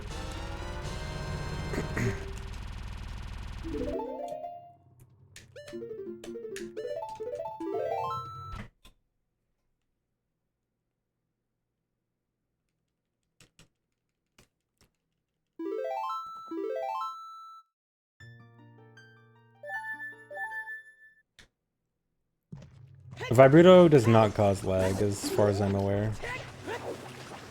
Really.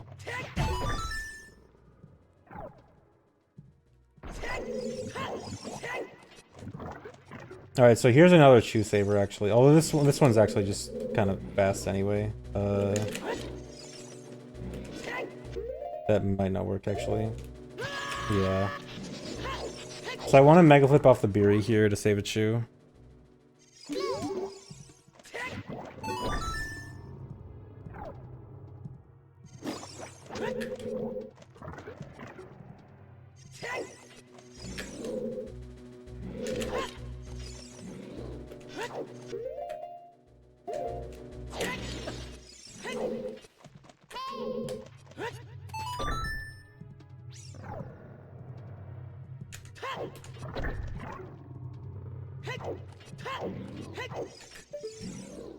And then you can throw the Boomerang from ground level to hit the switch here.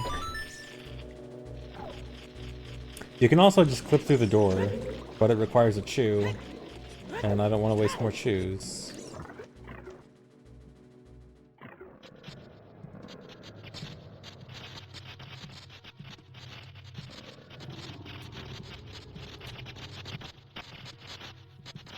I forgot a skull? Good. I am terrified of accidentally getting a Skulltula for no reason. You have no idea how terrifying it is to go from rando, where you want to collect every item, to low percent, where you have to skip everything.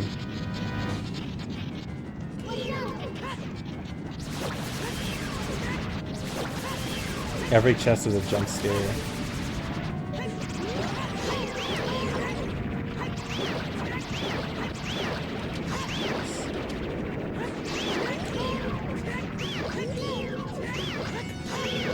Nope. Okay.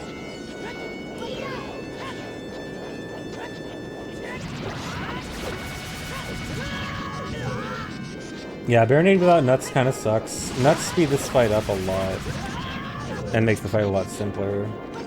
It's not that bad without Nuts, it's more just annoying, but still. Prefer to have Nuts here. I will split. I split at the blue warp. Hold on. And don't get the heart piece. Don't get the heart container.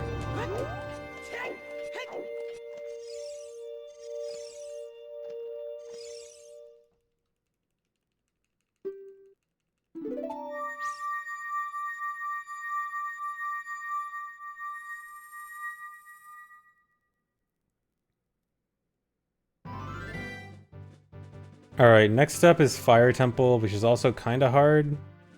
I effectively have to do Fire Temple without getting hit.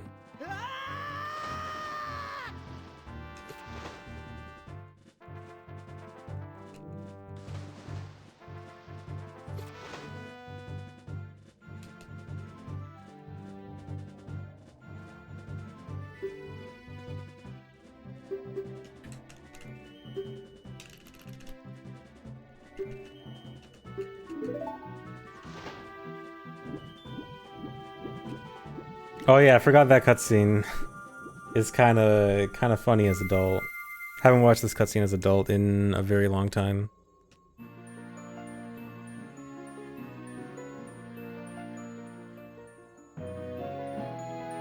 Thanks, Reset Patrician.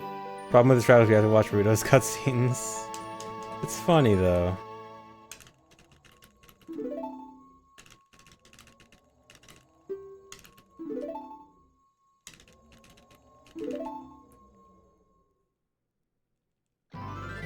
Alright, and then another save warp.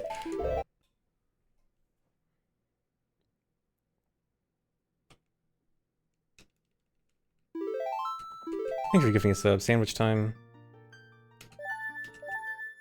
The dive. Yeah, I love how after that cutscene as adult, you just dive through the water as soon as you gain control. Because it starts you too high up.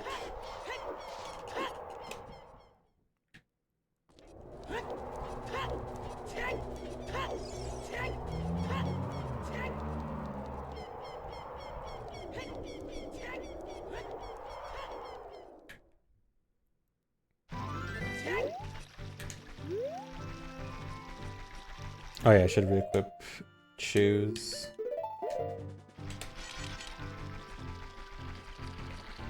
Actually, I guess I didn't really need it right away.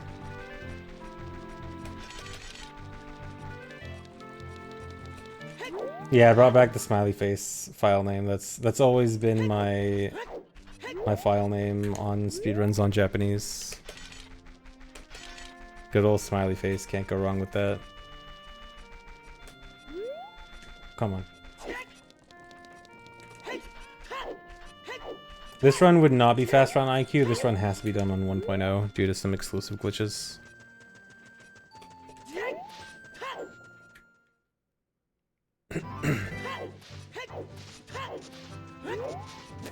I'm not sure exactly how this goes on Master Quest. I know that Master Quest has to get one more item. I know that does the stick plus bottle route.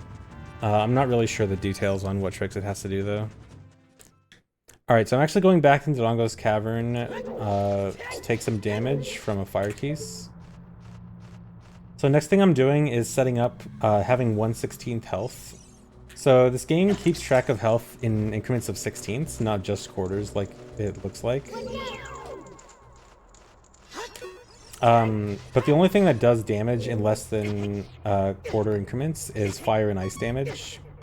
So I was just sitting there taking fire damage from that keys, and I tried to cancel the fire damage at just the right time so that I would get an increment of like 1/16th.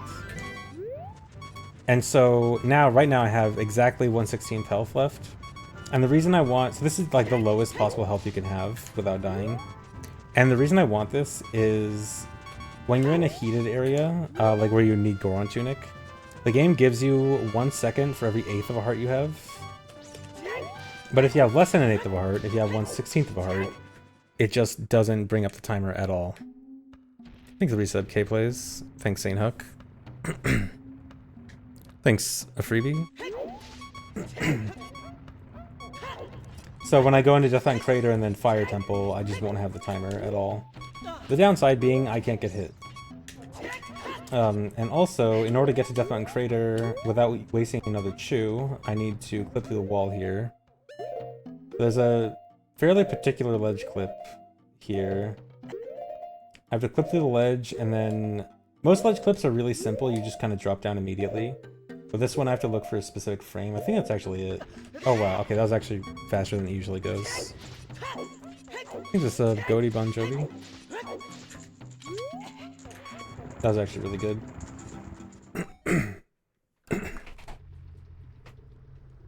Alright, so here in Deathline Crater, I'm not going to have any heat timer.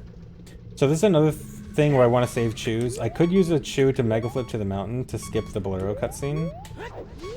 But I'm going to do something else to get to Fire Temple without anything. So I have to do a very precise setup to do a seam walk out of bounds here.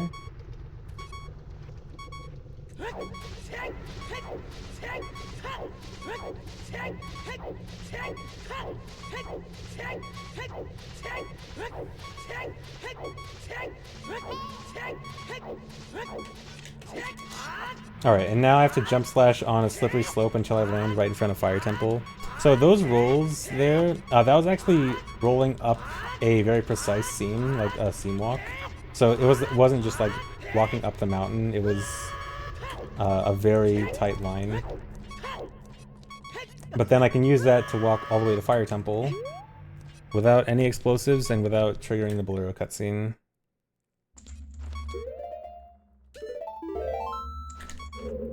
Oh, enter fire.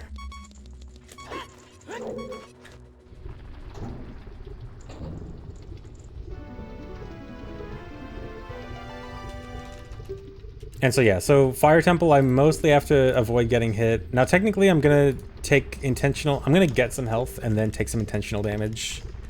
But it's all pre-planned out and I have to be very careful here. Yeah, Bolero would count as an item. Any song counts as an item. But this run manages to get no songs. No songs, but we still need Ocarina for wrong warping.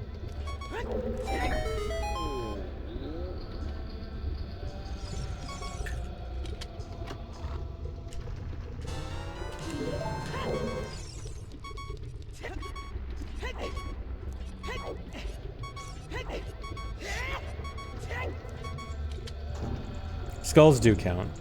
Thankfully, skulls are very easy to skip. There would be no reason to ever get them. Unless you have run 100% and randomizers forever and you have it deeply ingrained in your mind that you must pick up every Skulltula all the time. Otherwise, it's pretty easy to skip them.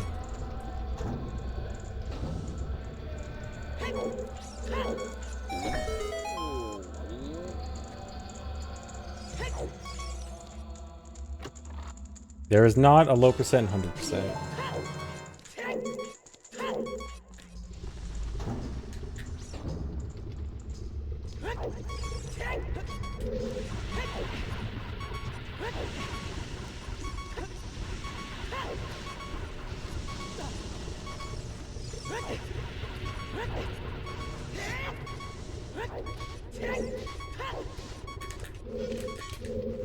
Okay, a lot of the time Akis comes attacking.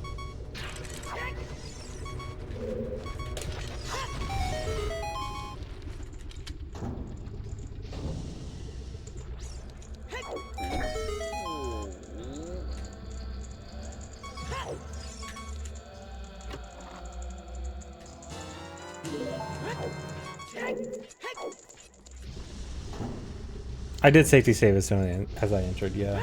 Although safety saving in fire doesn't really help that much. Because I'd have to... Cool. I think I rolled like a frame late there. You have to roll over the lava there. But... I must have done it a tiny bit late. I was gonna say, safety saving doesn't really help that much in fire. Because I have to... Here, I'm gonna do the easy, safe way for this. It's kind of slow, but it's safer.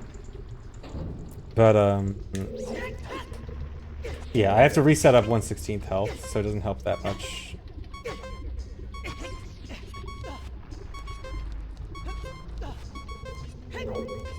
There's a faster way to reset that up, but I forgot to relearn it.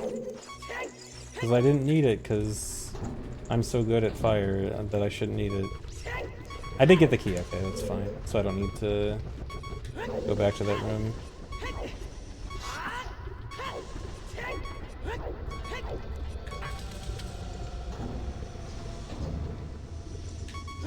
Oh.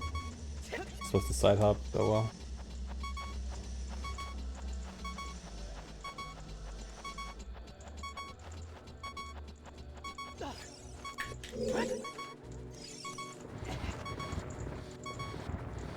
Okay, this room, there's a new strat. I actually am gonna get some health in this room and then take some intentional damage later. Hopefully I get this right.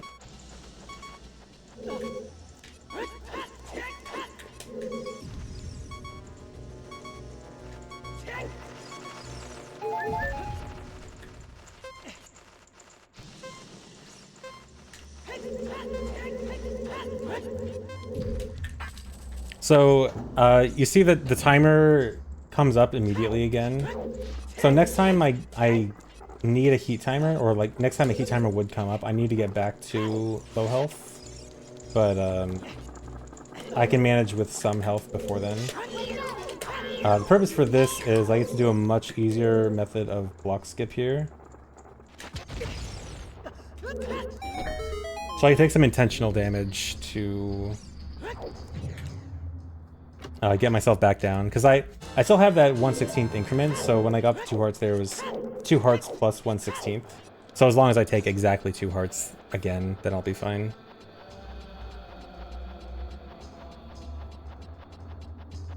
Oh, dude, the ad break is coming. I want to snooze the ad break again. I'll see if I can snooze it like right before it starts. Because... yeah, if it happens in a few minutes, it actually wouldn't be that bad. Actually, yeah, I'll just snooze it right now.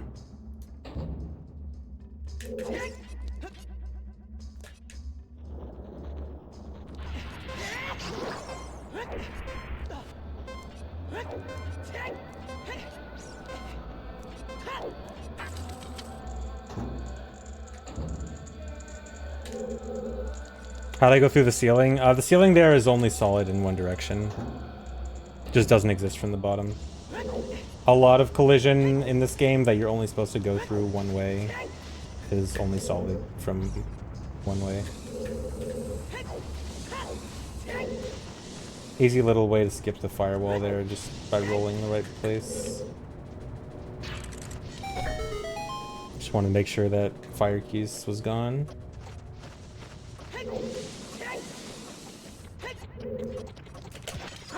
Oh, wait. No, I actually did want to take damage there. What do I want to do about that? I'll just take damage from fire keys.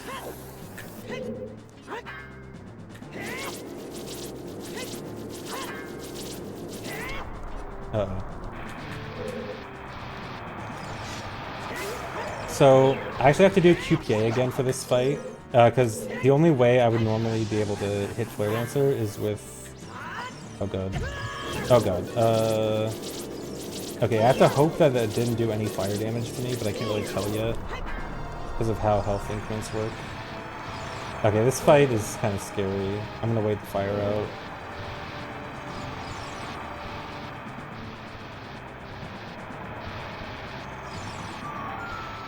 Dude, come on.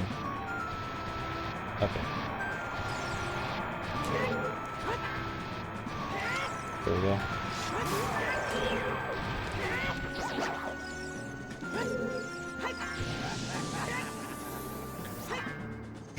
Dude. So luckily, Flare Dancer doesn't actually do damage. Flare Dancer only does residual fire damage, which is good, but kind of weird.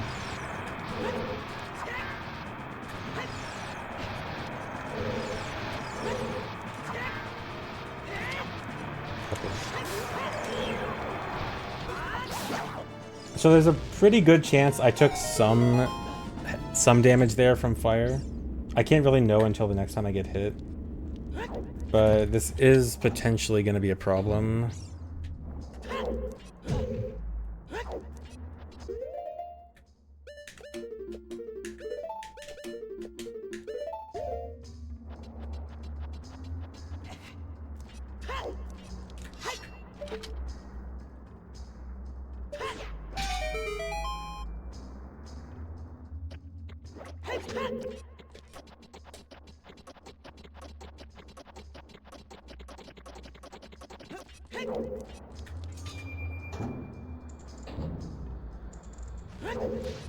So I'm gonna try to take damage from a fire case as soon as I open the chest.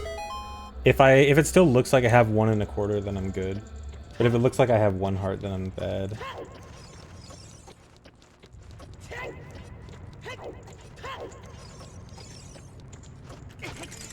One heart, that's really bad. So I'm gonna have to... how do I want to do this? Okay, I need to kill this guy. This is gonna be awkward. I do not want a fairy. I want 1 heart.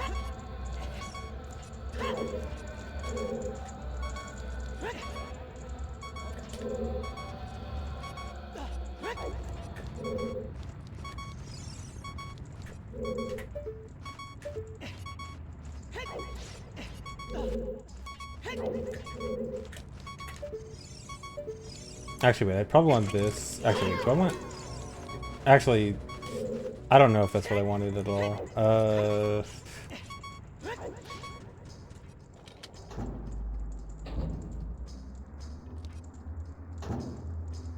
Take fall damage. Fall damage would have killed me because I had exactly 1 heart, not 1 in 116.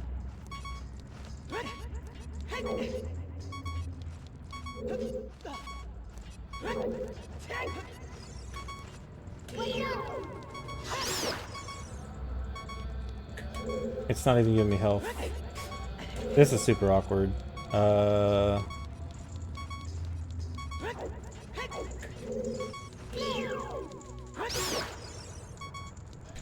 Are you serious?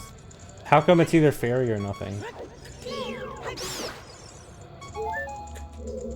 Okay, but now...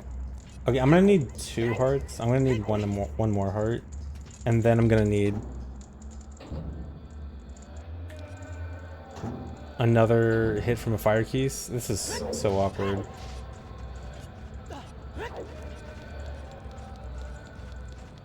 Note to self, don't be bad in the future. Oh, nice. This isn't helping. Yeah, maybe I should have taken the fairy.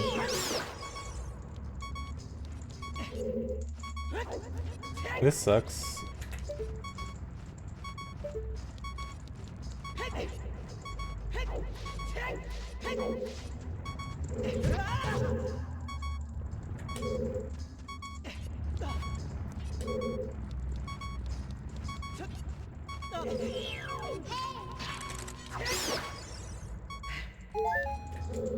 Okay, honestly, I wonder if it might be worth it to just save warp to the bottom at this point. I think I'm already committed to this, but maybe I should have save warped. And gotten, and gotten 1/16 at the bottom again.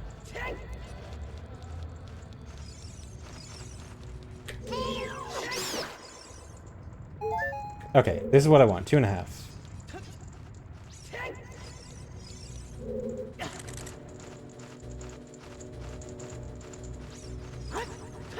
Okay. I should definitely be at 1/16 now. I'm gonna take 2 hits from the boulder. Or, okay. Now 1 heart of damage will put me at 1/16. I didn't realize this room actually had the perfect setup for getting 1/16 health. Or not perfect, but like, the things you need. It has the supplies I need for 1/16 health.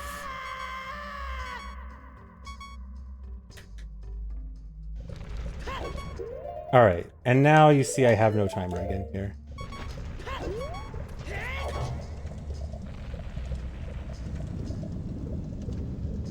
Thanks for sub, Niju. Thanks, Kickerman. Thanks, Penguin Ponge.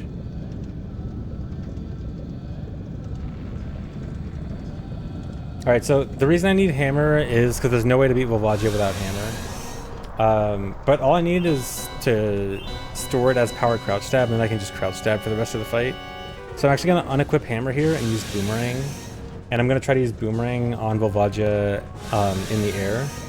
And if I can manage to get 3 hits, I'll skip a cycle.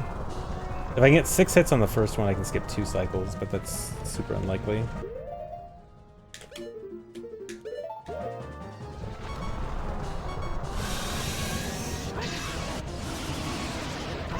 Oh, hammer split. Whoopsie.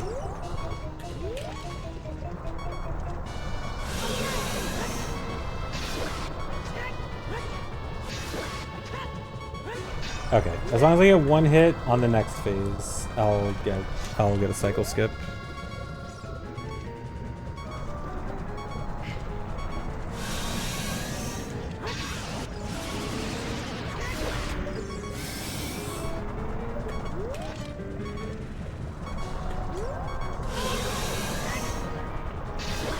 Okay. So it'll be a 3 cycle fight. Oh my god, that rock. That rock was going for me. Don't remember it being so laggy on N64. Yeah, it was this laggy. Your childhood was this laggy and this low resolution.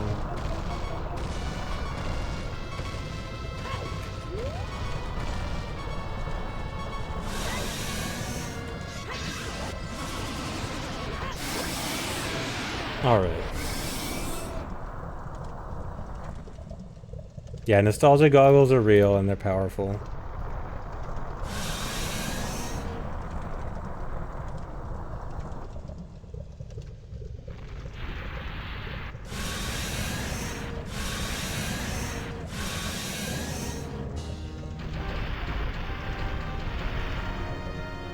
Fire Temple's not the worst part of the run. Fire honestly should have gone a lot better.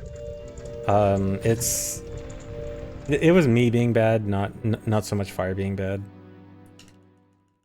Oh yeah, so I died before I hit the blue warp. That's too bad. So that's not a cutscene skip or anything. I do intentionally need to leave. I cannot go into the blue warp yet because I need to wrong warp. Thanks, resub, little bunny. And do you guys know what wrong warping means? The splits literally spell it out. It's time for another horse push. I did not get the boss key, so it turns out that doing a second boss key skip, climbing all the way up Fire Temple, and then boss key skipping a second time from the fire maze is actually faster than getting the boss key. At least under these conditions. So, yeah, I just, not even gonna bother.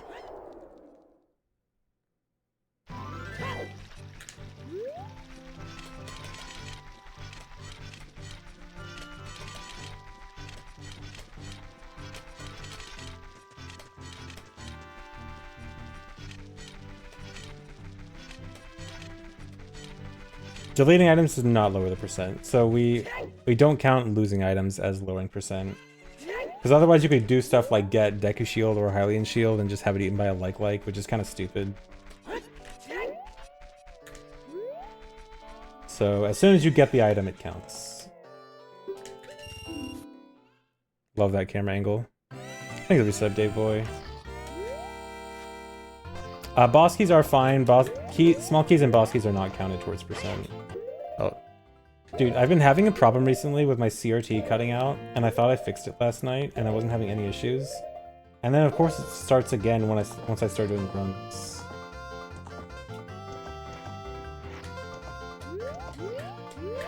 Surely it'll be fine.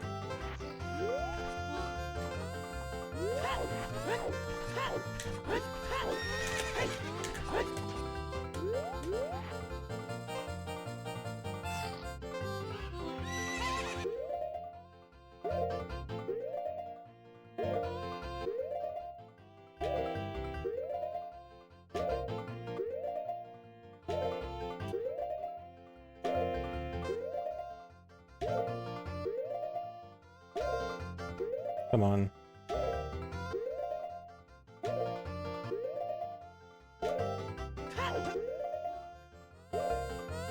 Two, 3, 4.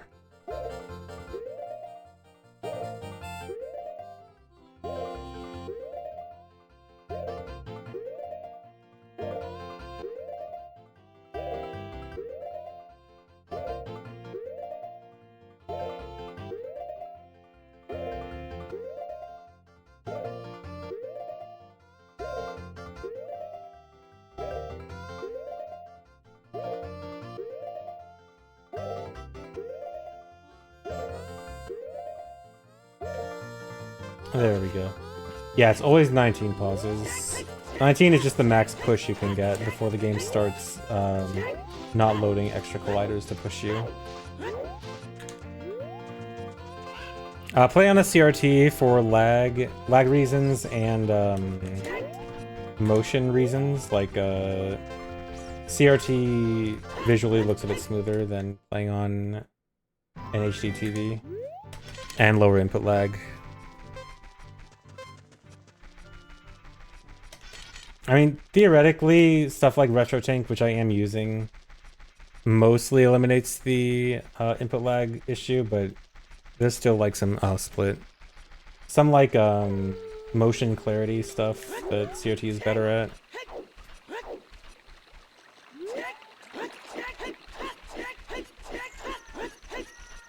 Although, also theoretically, RetroTink should be able to do that with black frame insertion. But to do that, it needs to be at 120 FPS, and Twitch won't let me stream 120 FPS. Which means that if I try streaming like that, the screen will be blank half the time, and that's not good.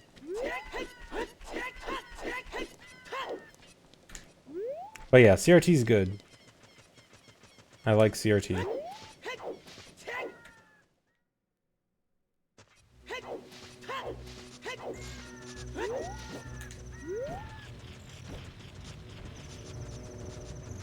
I mean, I do have a 144 hertz monitor, but it's not gonna help.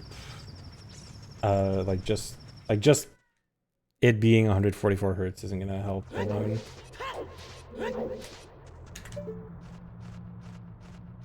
All right, so I need to get 1/16 health again from this guy.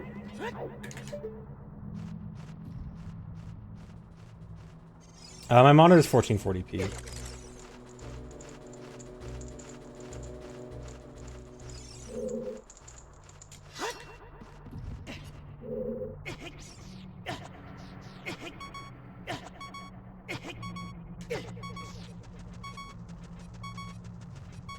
Yeah, I have a 1440p 144 hertz monitor. Well, actually, I have two. The other one's a 144 or 1440p 165 hertz monitor. They have different refresh rates, and it barely matters.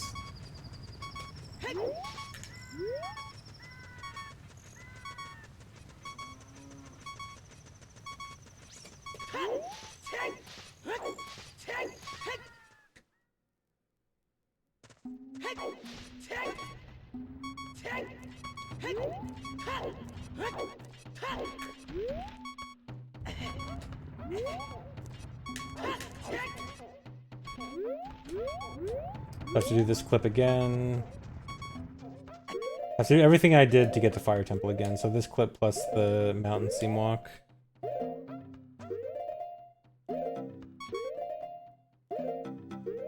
One more frame.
Alright. So going back into Fire Temple, I need a boss key skip a second time. So I need to go all the way up Fire Temple back to the Fire Maze room and just do a second boss key skip. Luckily, the second trip is much easier.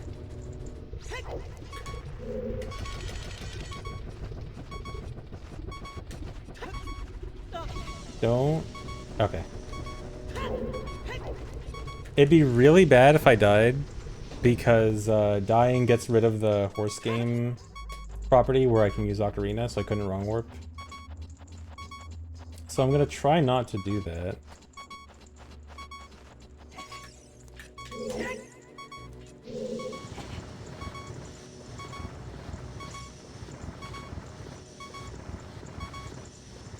Thanks for subbing for 6 months in advance, Doogie Spoonhands.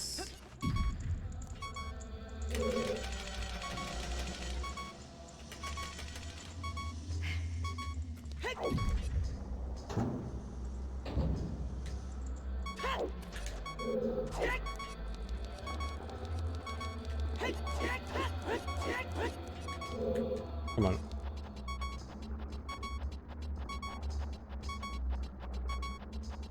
No, it's actually not faster to get Fire Boss Key. It ends up being faster to do this.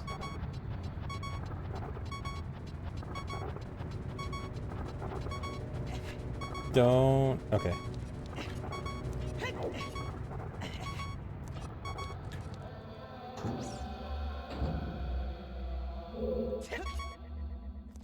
Alright, this part's a bit scary.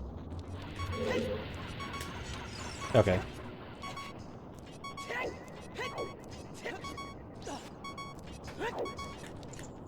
My first trip through that room, there's a consistent setup to always kill the skull with a Gem Slash.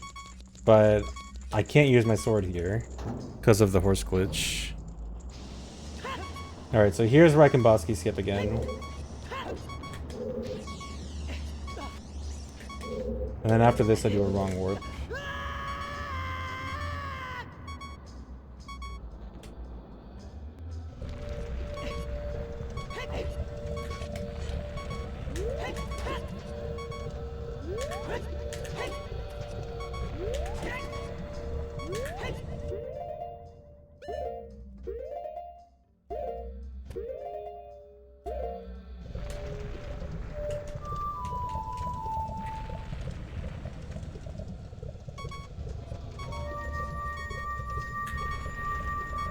I hope that wasn't late.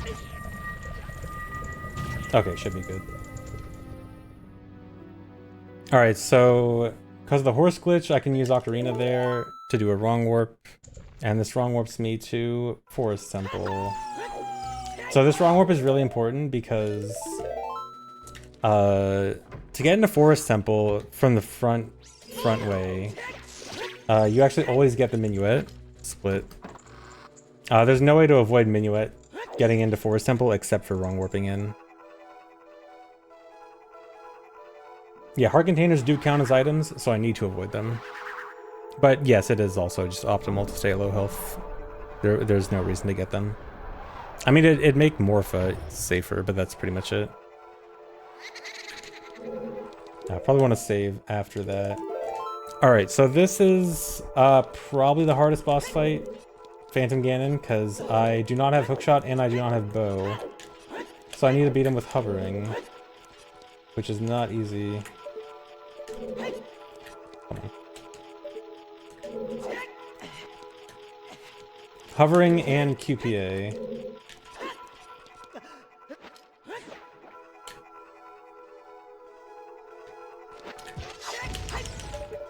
Alright, so I gotta get ISG first. I need to hover...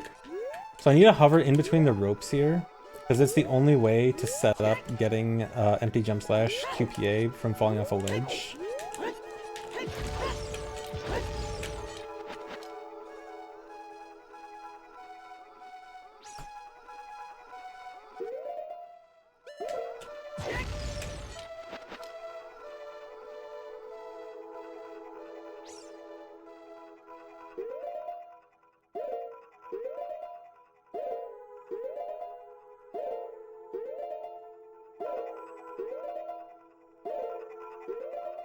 Should be good. Nope. Sometimes the hover can be... There's like slight variability in that hover. And you need to... After doing the hover, you need to land inside the ropes. And if you're a bit too high, then you end up... you end up getting pushed outside the ropes. Things reset Holo Fraction. Luckily, I can just save inside forest, and it's not that big of a deal.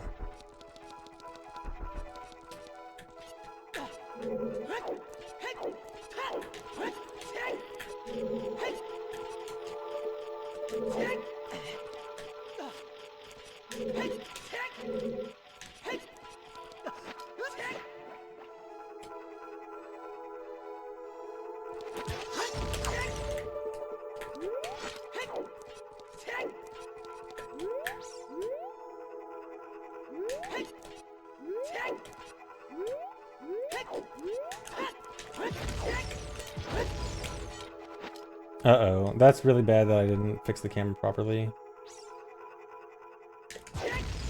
Okay, that looks like it might have still been good.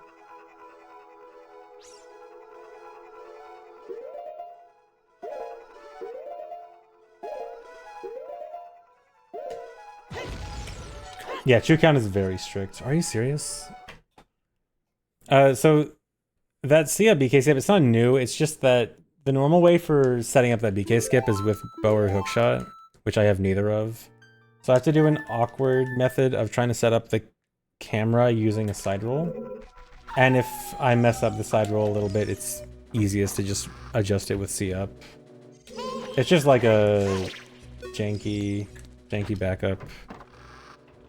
This trick is insane. You haven't even seen the actual fight. The actual fight is worse.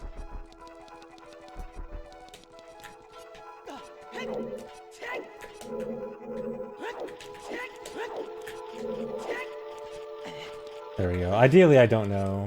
Or ideally, I don't do the C up there.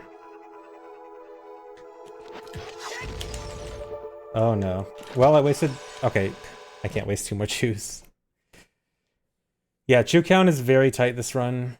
Thanks for the reset, Trombone Knuckles. I have 5 spare chews the entire run. I've already used 2 of them. And I did not want to just waste another 2 spare chews. And considering this trick itself requires 5 chews to set up, those 2 times where I failed it by not going in between the ropes, that's just an auto reset. If I don't get it, I just have to reset.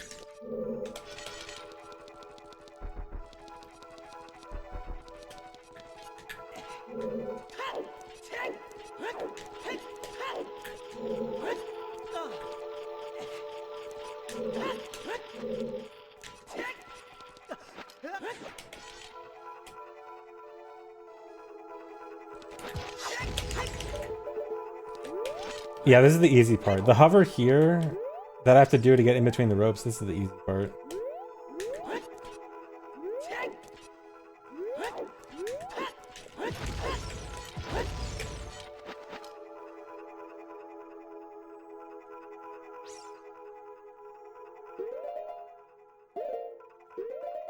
I actually feel like I'm a little high for this hover. I'm gonna do something a bit risky. I think I need to be lower.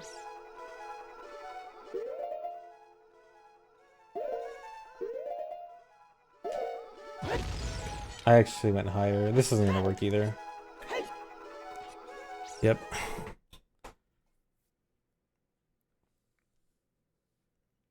I miscounted what frame I was on. I wanted to go a frame earlier than normal there, and I ended up going a frame later than normal. Yeah, I'm trying to land on the very corner. Well, not necessarily that corner, just inside the ropes.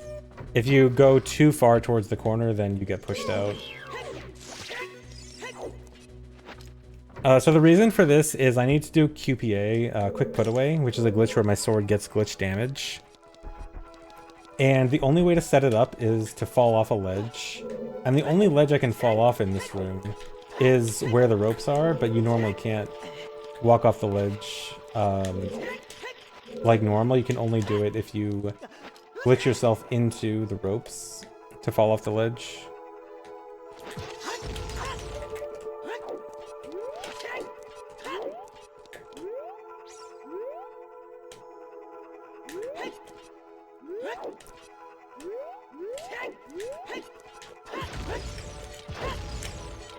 Okay, I think this is good.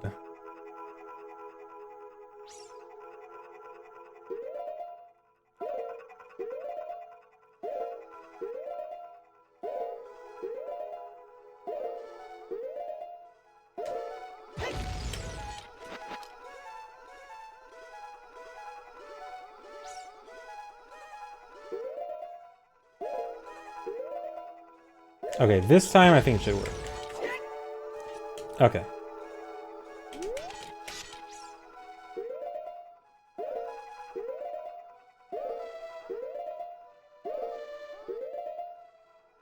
I'm gonna fail it. Wait, can I stop here? Nope. I missed a visual cue. It's hard.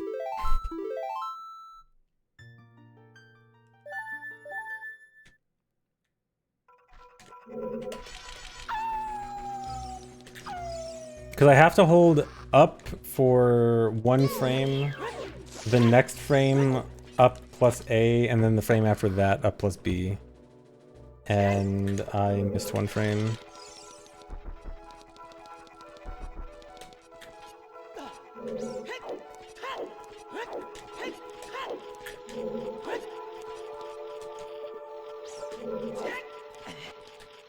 Incrementally completing more of the trick, yeah. At least it's easy to get to the boss room.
Wait.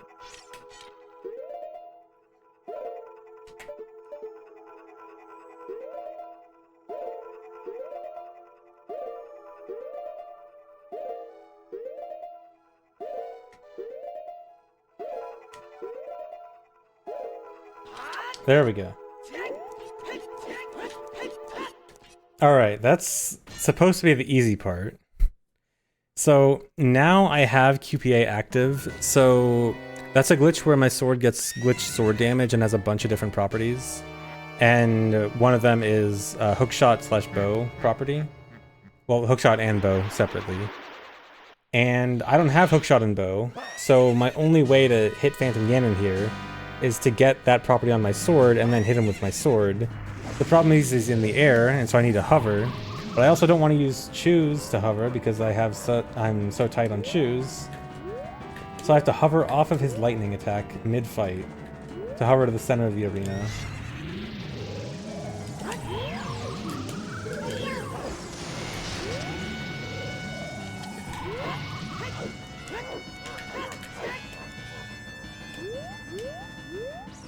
Yeah, I gotta ride the lightning.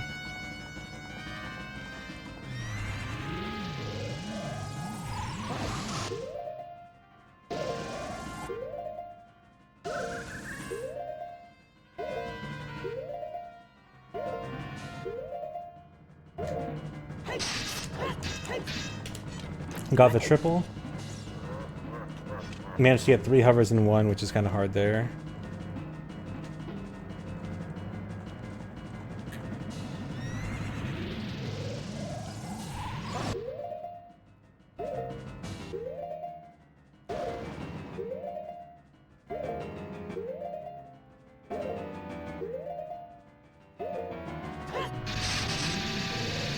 So hovering in this fight isn't super precise, like I don't really need to pause buffer this, but pause buffering helps me make sure I get in a pretty good position. Because the positioning can be the trickiest part of this.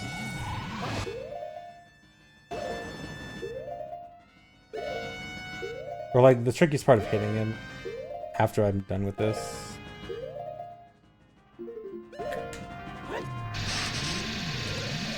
Okay, if everything went well, I should be in a good position to hit him now. It's easiest if I use hammer, because the hitbox extends up a bit.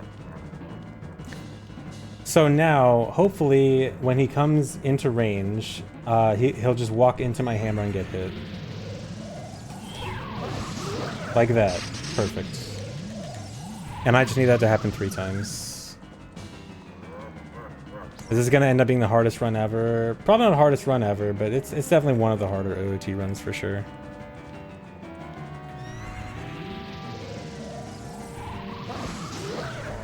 Two.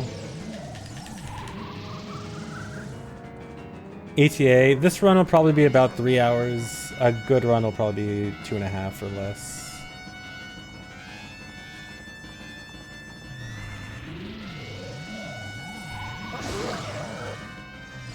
Alright, hard part's over. So one cool thing here is Boomerang is actually kind of OP on Phantom Ganon. Boomerang kind of just auto-stuns. Because when you throw the Boomerang at him, he spins his staff trying to like defend himself. And he's actually vulnerable during that short period, but the Boomerang both makes him spin his staff and hits him. So it's basically just an auto-stun, and he just can't do anything against it. Which is funny, considering you're not supposed to use Boomerang on him.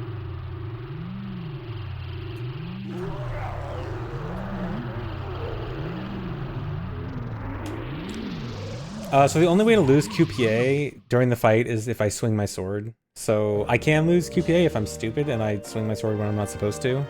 But as long as I'm not stupid, I won't lose it. But not being stupid is harder than you think.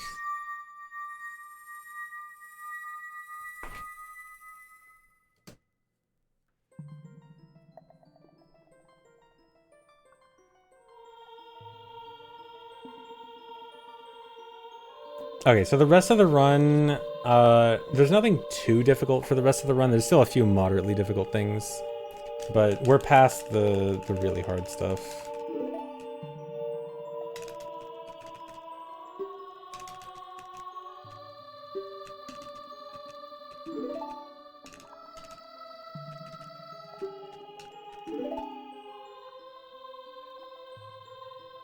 The run is free from here. Relative to everything else, the run is free, sure.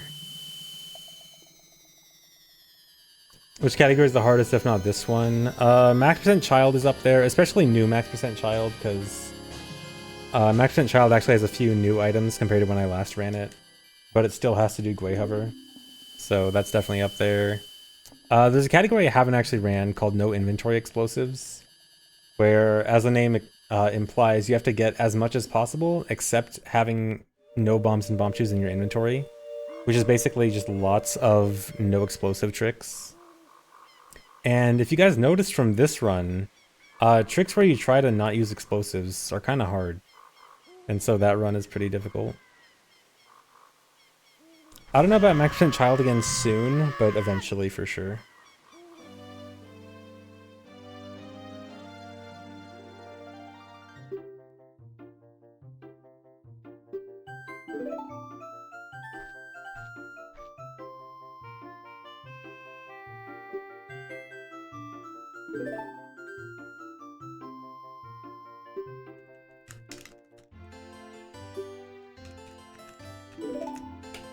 Yeah, I kind of am interested in no inventory explosives. But I know it's really complicated, and it involves some, like, really hard tricks that if you fail, you lose, like, an hour or something. At least last time I saw it. It might be different now, I'm not sure. Some of my random viewers have probably never seen these cutscenes in their life. Yeah, who hasn't watched these cutscenes in years because of rando? I mean, hey, I've barely seen these cutscenes even in speedruns before, because speedruns usually skip these cutscenes.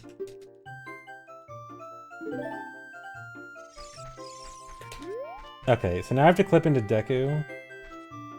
I need to do some camera manipulation stuff here to get the right angle. So, this trick is called Mustache Clip. You clip through the Deku Tree's mustache to clip in without any items.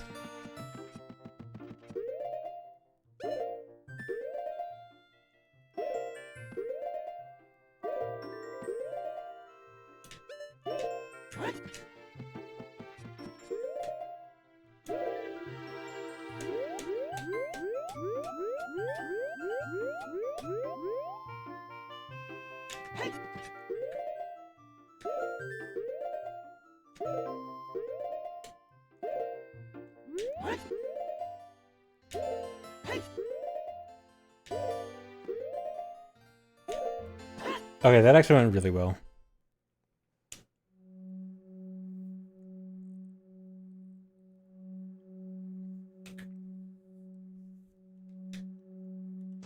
That trick isn't super difficult, but there's just a lot of pause buffering involved in it.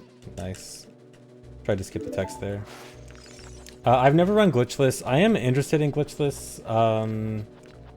Like, it's not something that I would never run, but it's also not something that I want to prioritize right now.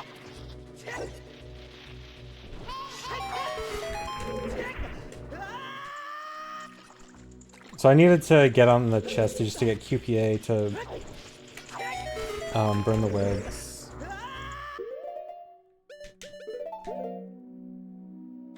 So there's a cool... Mirror Shield can't actually reflect Deku Nuts from Scrubs, despite the name being Mirror Shield.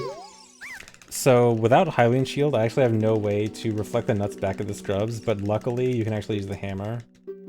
Although specifically you need to use the hammer with some specific camera angles to call the Scrubs so that they actually pop out in the right order. That's why I had to do, like, I had to get in that corner and do some weird movement there. Is there no possible 2-3-1 skip? Not an explosiveless 2-3-1 skip. Drew Preston, thanks for the $20. Saying hi, Twitch chat. YouTube chat, Twitch chat is saying hi.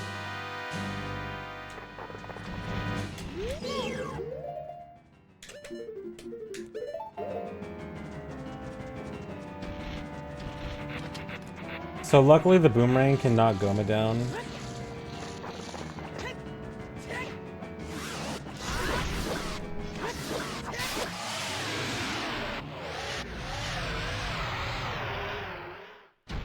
Without the Boomerang, you'd actually have to use a Chew to knock Goma down, and the Chew method really sucks. Although, also, if you don't have Chews, there's another method. You can knock Goma down with only your sword, with a sword slash extension, which is when you slash your sword and then pause 50 times, and then it makes your sword really long.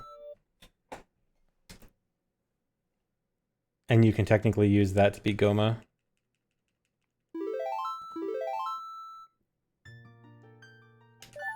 Interesting that Boomerang is effective against earlier bosses. Yeah, I think most likely Goma's just programmed to be effective against projectiles in general. Like, because Hookshot also works. Yes, I will need a third horse push. That'll be the final one for the final wrong warp. But before that, I need to go to Shadow and beat Shadow.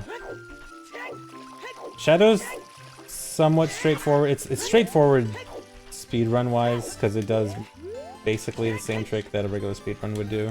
Slightly modified.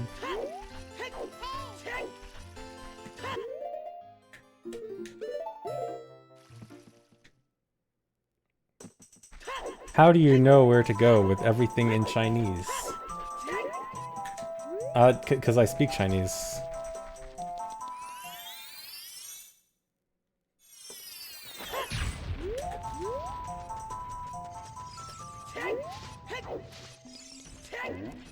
Yeah, I'm actually fluent. Plus 1,000 social credit. Nice.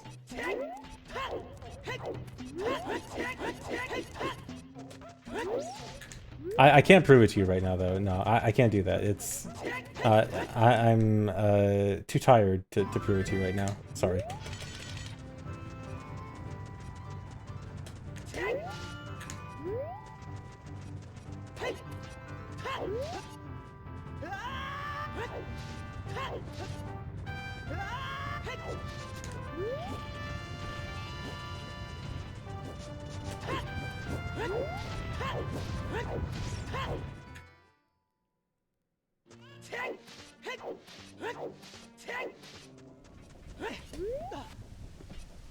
Are we gonna get exclamation point Japanese when IQ runs start?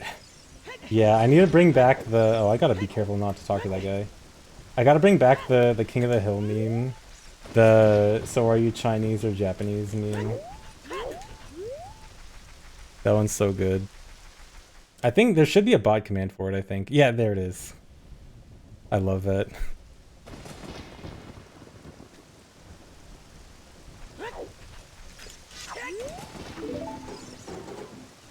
Is it okay to safety save here? Yeah, it is.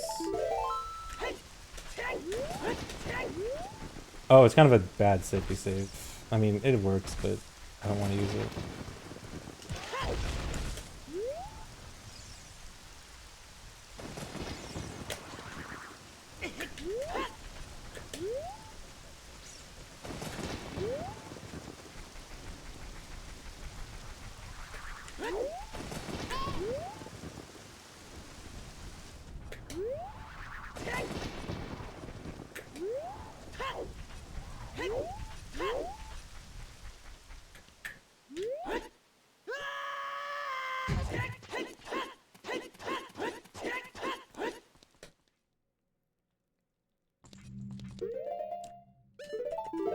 Fewer items than 15 is not currently possible. This is the lowest possible right now. Good thing I saved as soon as I entered. Oh, split.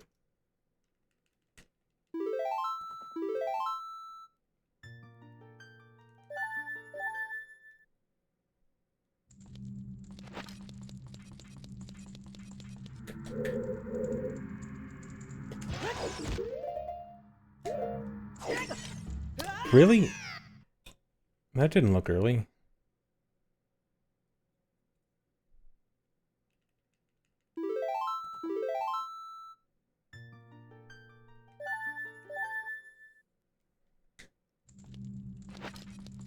I will not open up the chest. I will not open Hope's chest.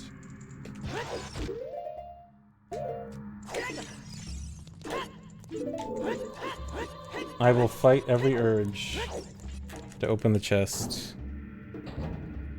No good item will be in there. I will not find light arrows there. I will not find Boomerang there. It will be an item that kills my run.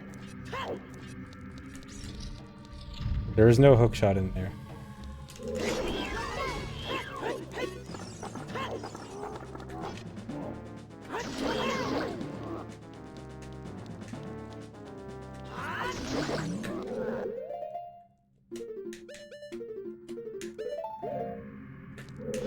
See, look at me getting into position. Oh, actually, that didn't really matter because now my angle's gonna be changed.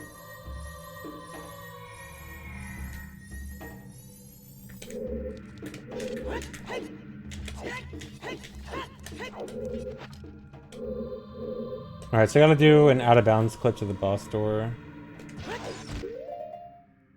So the reason I need to at least spawn the chest is because that chest is actually needed for the Mega Flip. Because it boosts my Mega Flip up a little bit. That allows me to clip.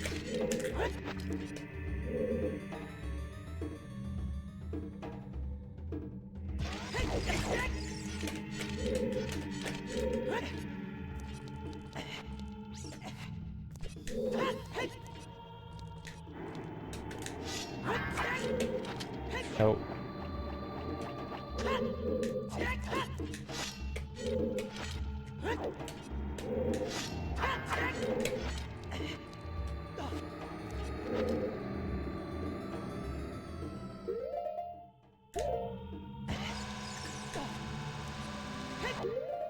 Perfect.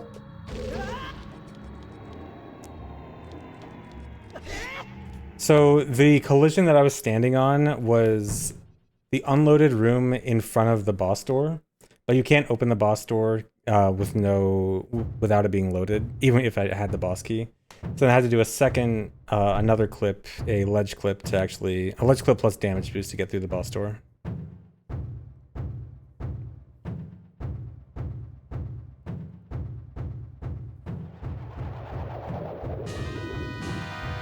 I think the reset Baka Waka.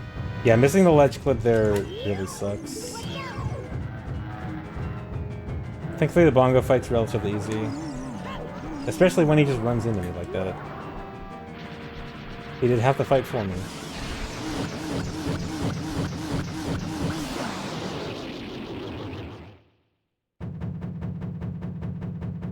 Hello Kirby, thanks for the raid. Hello everyone. What's up guys?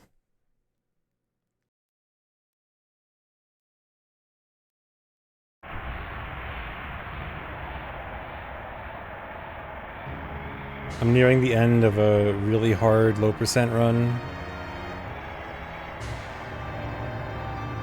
I have failed many things this run, and I have probably lost like half an hour, but it's almost over.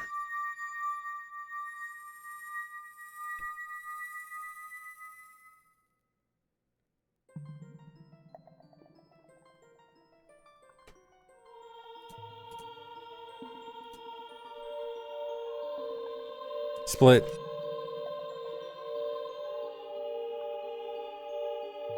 No second run today. I want to do only run, like, I probably will, in the future do multiple runs per day of this, because it is short enough, but for now, I only want to do one run so I know, like, what to practice, and yeah, so I can just go practice stuff.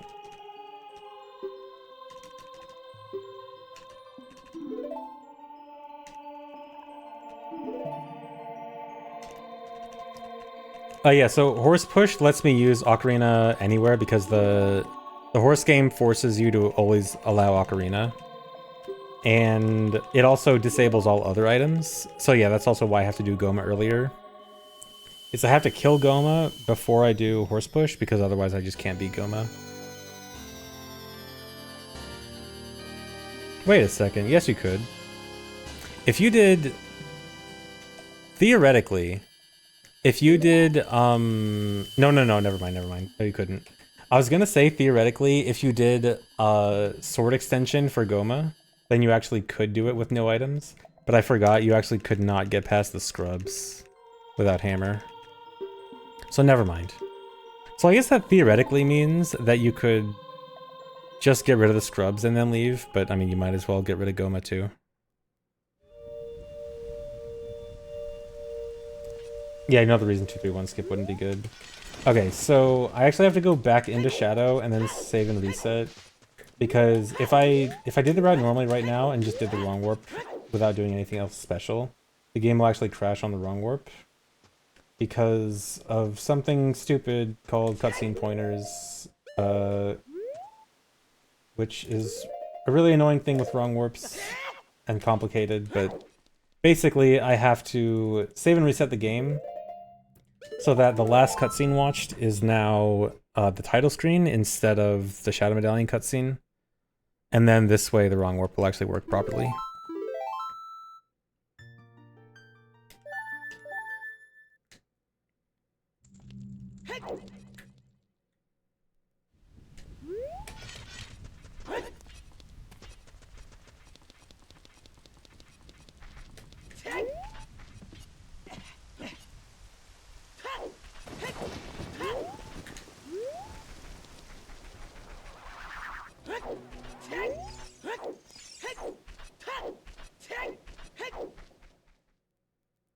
Also, actually, because this is nearing the end of the run, and I don't really have much other places to use Chews.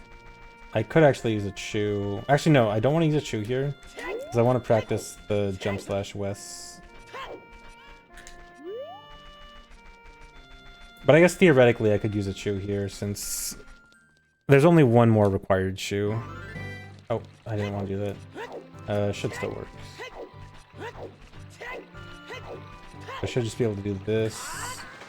Yeah, nice. Love this trick. So easy.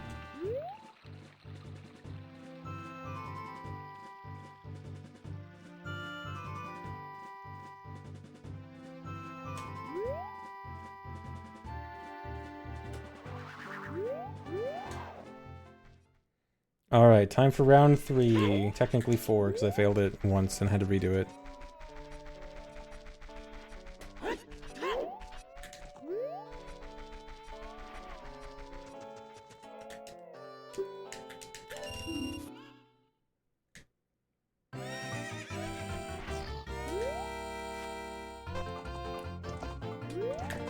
Okay, that horse running around is not good, but as long as it's far away, it should be fine.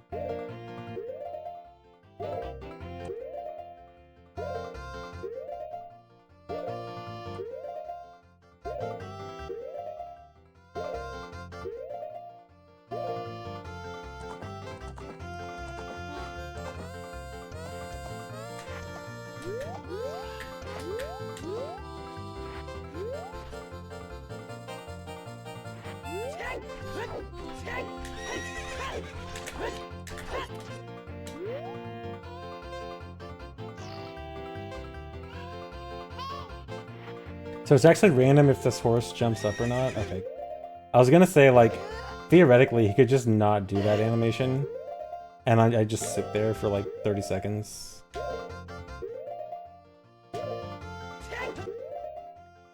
One, two, three.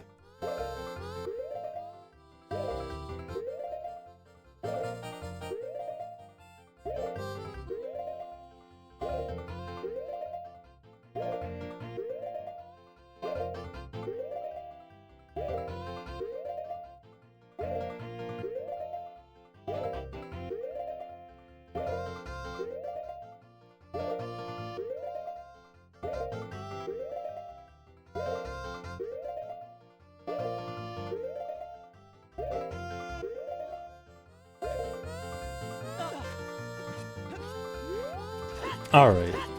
That was pretty good.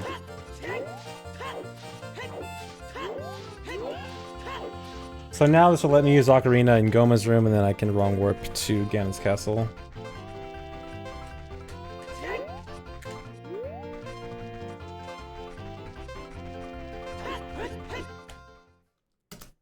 How do people even figure this stuff out?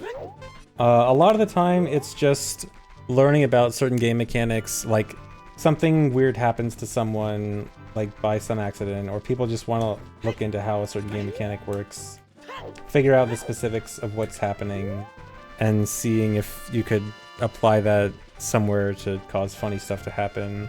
Although I think in the case of Epona specifically, it was actually found through Decomp. Decomp is a decompilation project where people were reverse engineering the source code. And I think when reverse engineering the code for the horse, people realized, hey, wait, there's a bug in this code that theoretically, if you just paused a bunch, then you should get pushed a bunch. And then they tested it and it worked.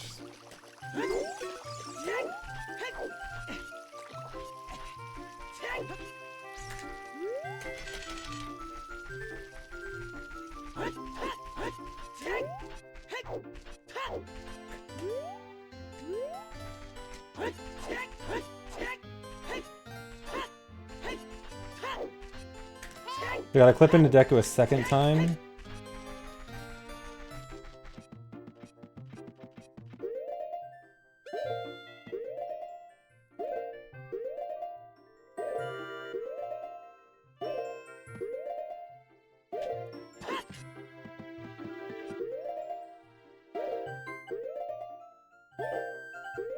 Why is it called mustache clip? Because you're clipping through the Deku Tree's mustache. See, his mustache is right there.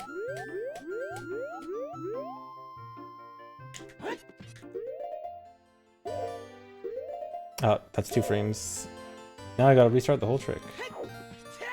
Because I went a frame early. Or a frame too long.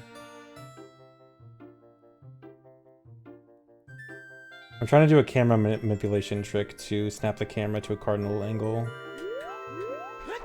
If it looks weird that I'm just kind of like staring off in the distance and turning a little bit.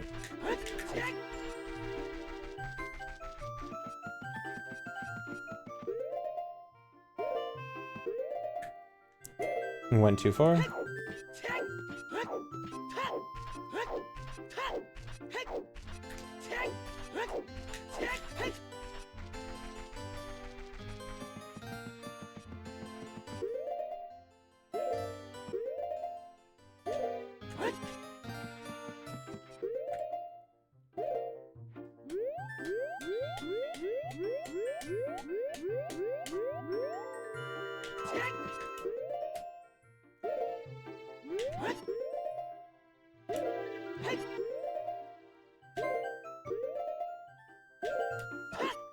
Alright.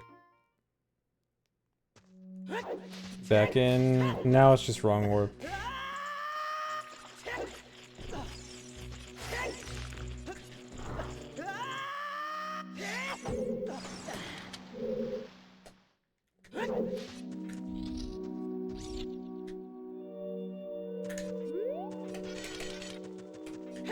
Gotta be careful not to get the heart.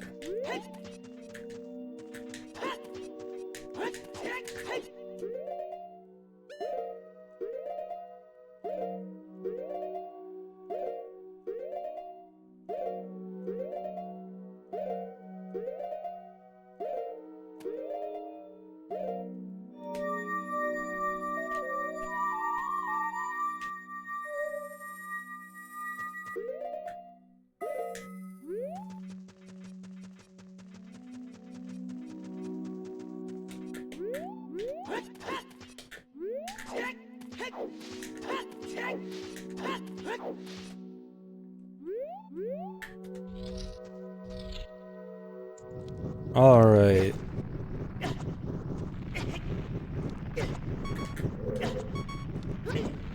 Okay, there's still one trick left. I still have to do the Void Warp, which is kind of hard under these conditions.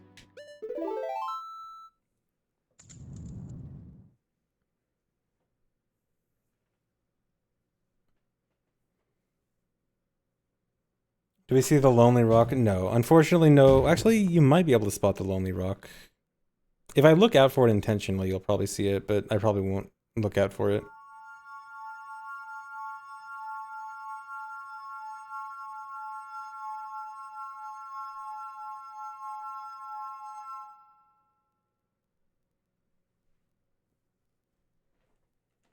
Is there a door setup? I mean, Flavio, were you doing that specific setup or a different setup? Because I have to do a different setup than the typical wrong warp setup that has like an extra step at the end to turn to the door.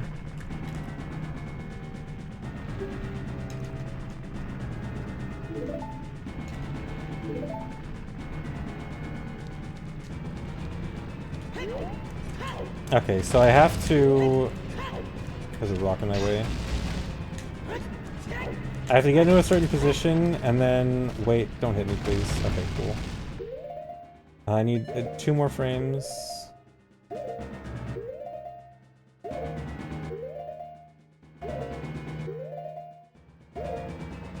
There we go. Alright, and then this should void warp me.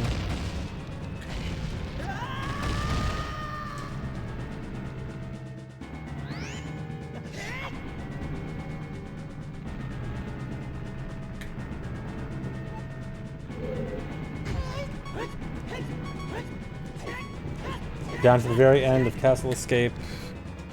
And then I just have to not get hit in the last room.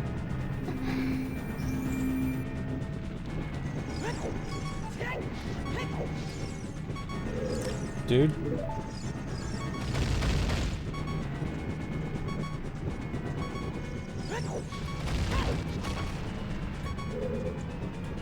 Couldn't do the setup for the kiss, I had to go for the manual kiss. And missed it.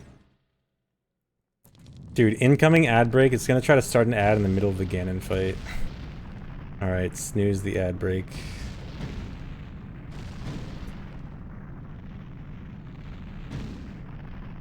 Oh, split. Alright, well, it's gonna be sub 3. That's good. As long as the lag doesn't make me die. The Ganon fight is actually so laggy on at 64. It actually makes it harder. Play ads throughout the fight. You know what? There's probably enough lag throughout the fight to last an entire ad break.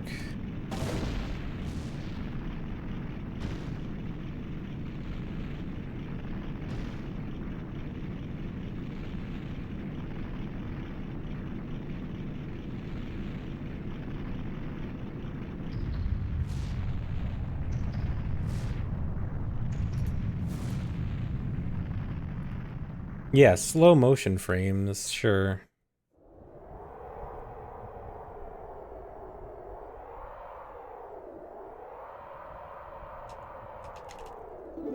Previous low percent time, it doesn't really matter because it was 16 items rather than 15 items. Low percent prioritizes item count over time. I think it's like 210 or something with 16 items, but lower item count is always prioritized. So this is Regardless of how long this would take, it would be record because it's the first time.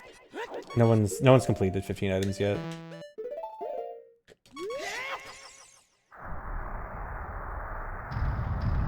The item that got skipped is Deku Sticks and Bottle were replaced with Ocarina.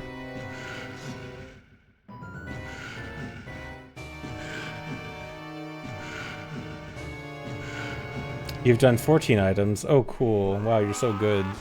Does your uncle also work at Nintendo? Did you also get Mew Under the Truck and Sonic and Melee?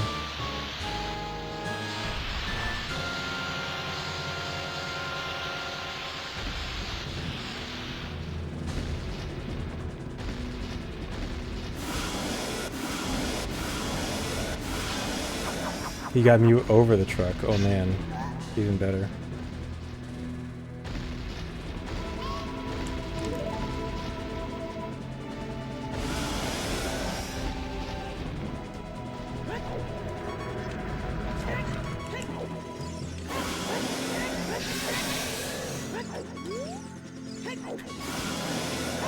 Slow motion fight.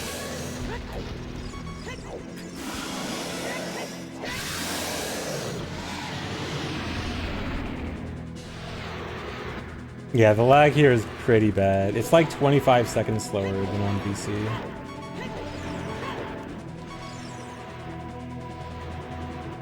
Like, that's an insane amount of time to boost a lag.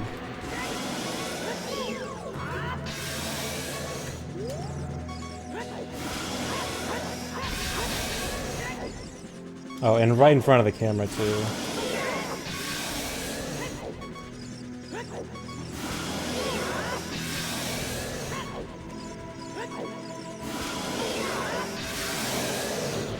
Okay, surprisingly a decent fight, actually.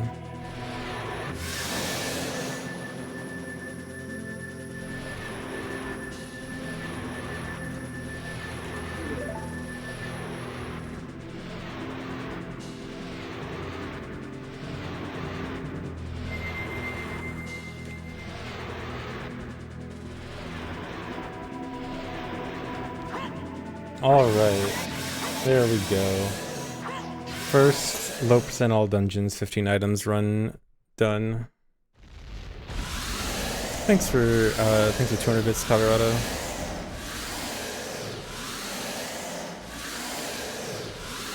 Yeah, that is the 1.0 blood. This run is done on 1.0. But yeah, cool. Yeah, this run is really fun. It's super hard, but it's fun hard. So yeah, my estimate of about 3 hours for my first run was pretty close. And I think I can definitely save like 20-30 minutes on this, for sure. So my estimates look pretty solid. Lowest time I think this can get, I think a really good run could probably be like 215, 220. My completely random estimate, just kind of imagining. But yeah, I'm thinking like goal is around 230. Like, I'm not gonna run this too much. But I definitely want to get some kind of decent time.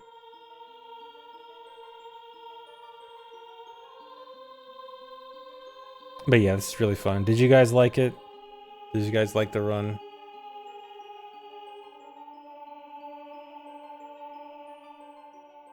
The run's cool. Okay, yes. Nice. Glad you guys liked it. But yeah, I think it's really cool. I've been wanting to run like some kind of hard category like this for a while.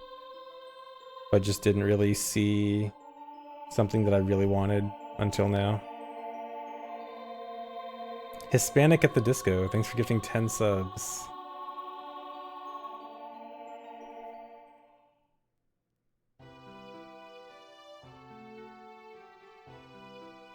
No Unamas today.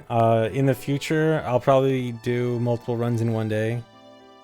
But for now, I want to get one run out of the way and then know what I need to practice.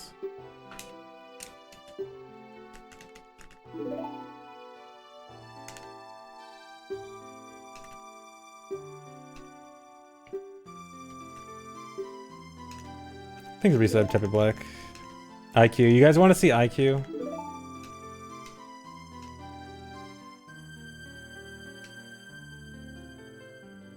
You guys want to see some Chinese? Go from Japanese to Chinese? Yeah, I do have an IQ.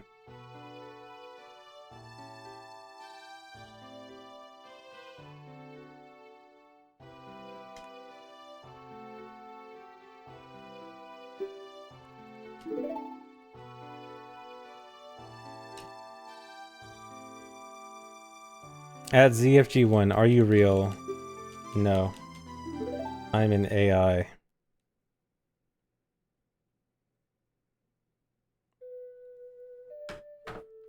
Okay, but yeah, I can show off IQ a bit real quick. Give me a second to set stuff up.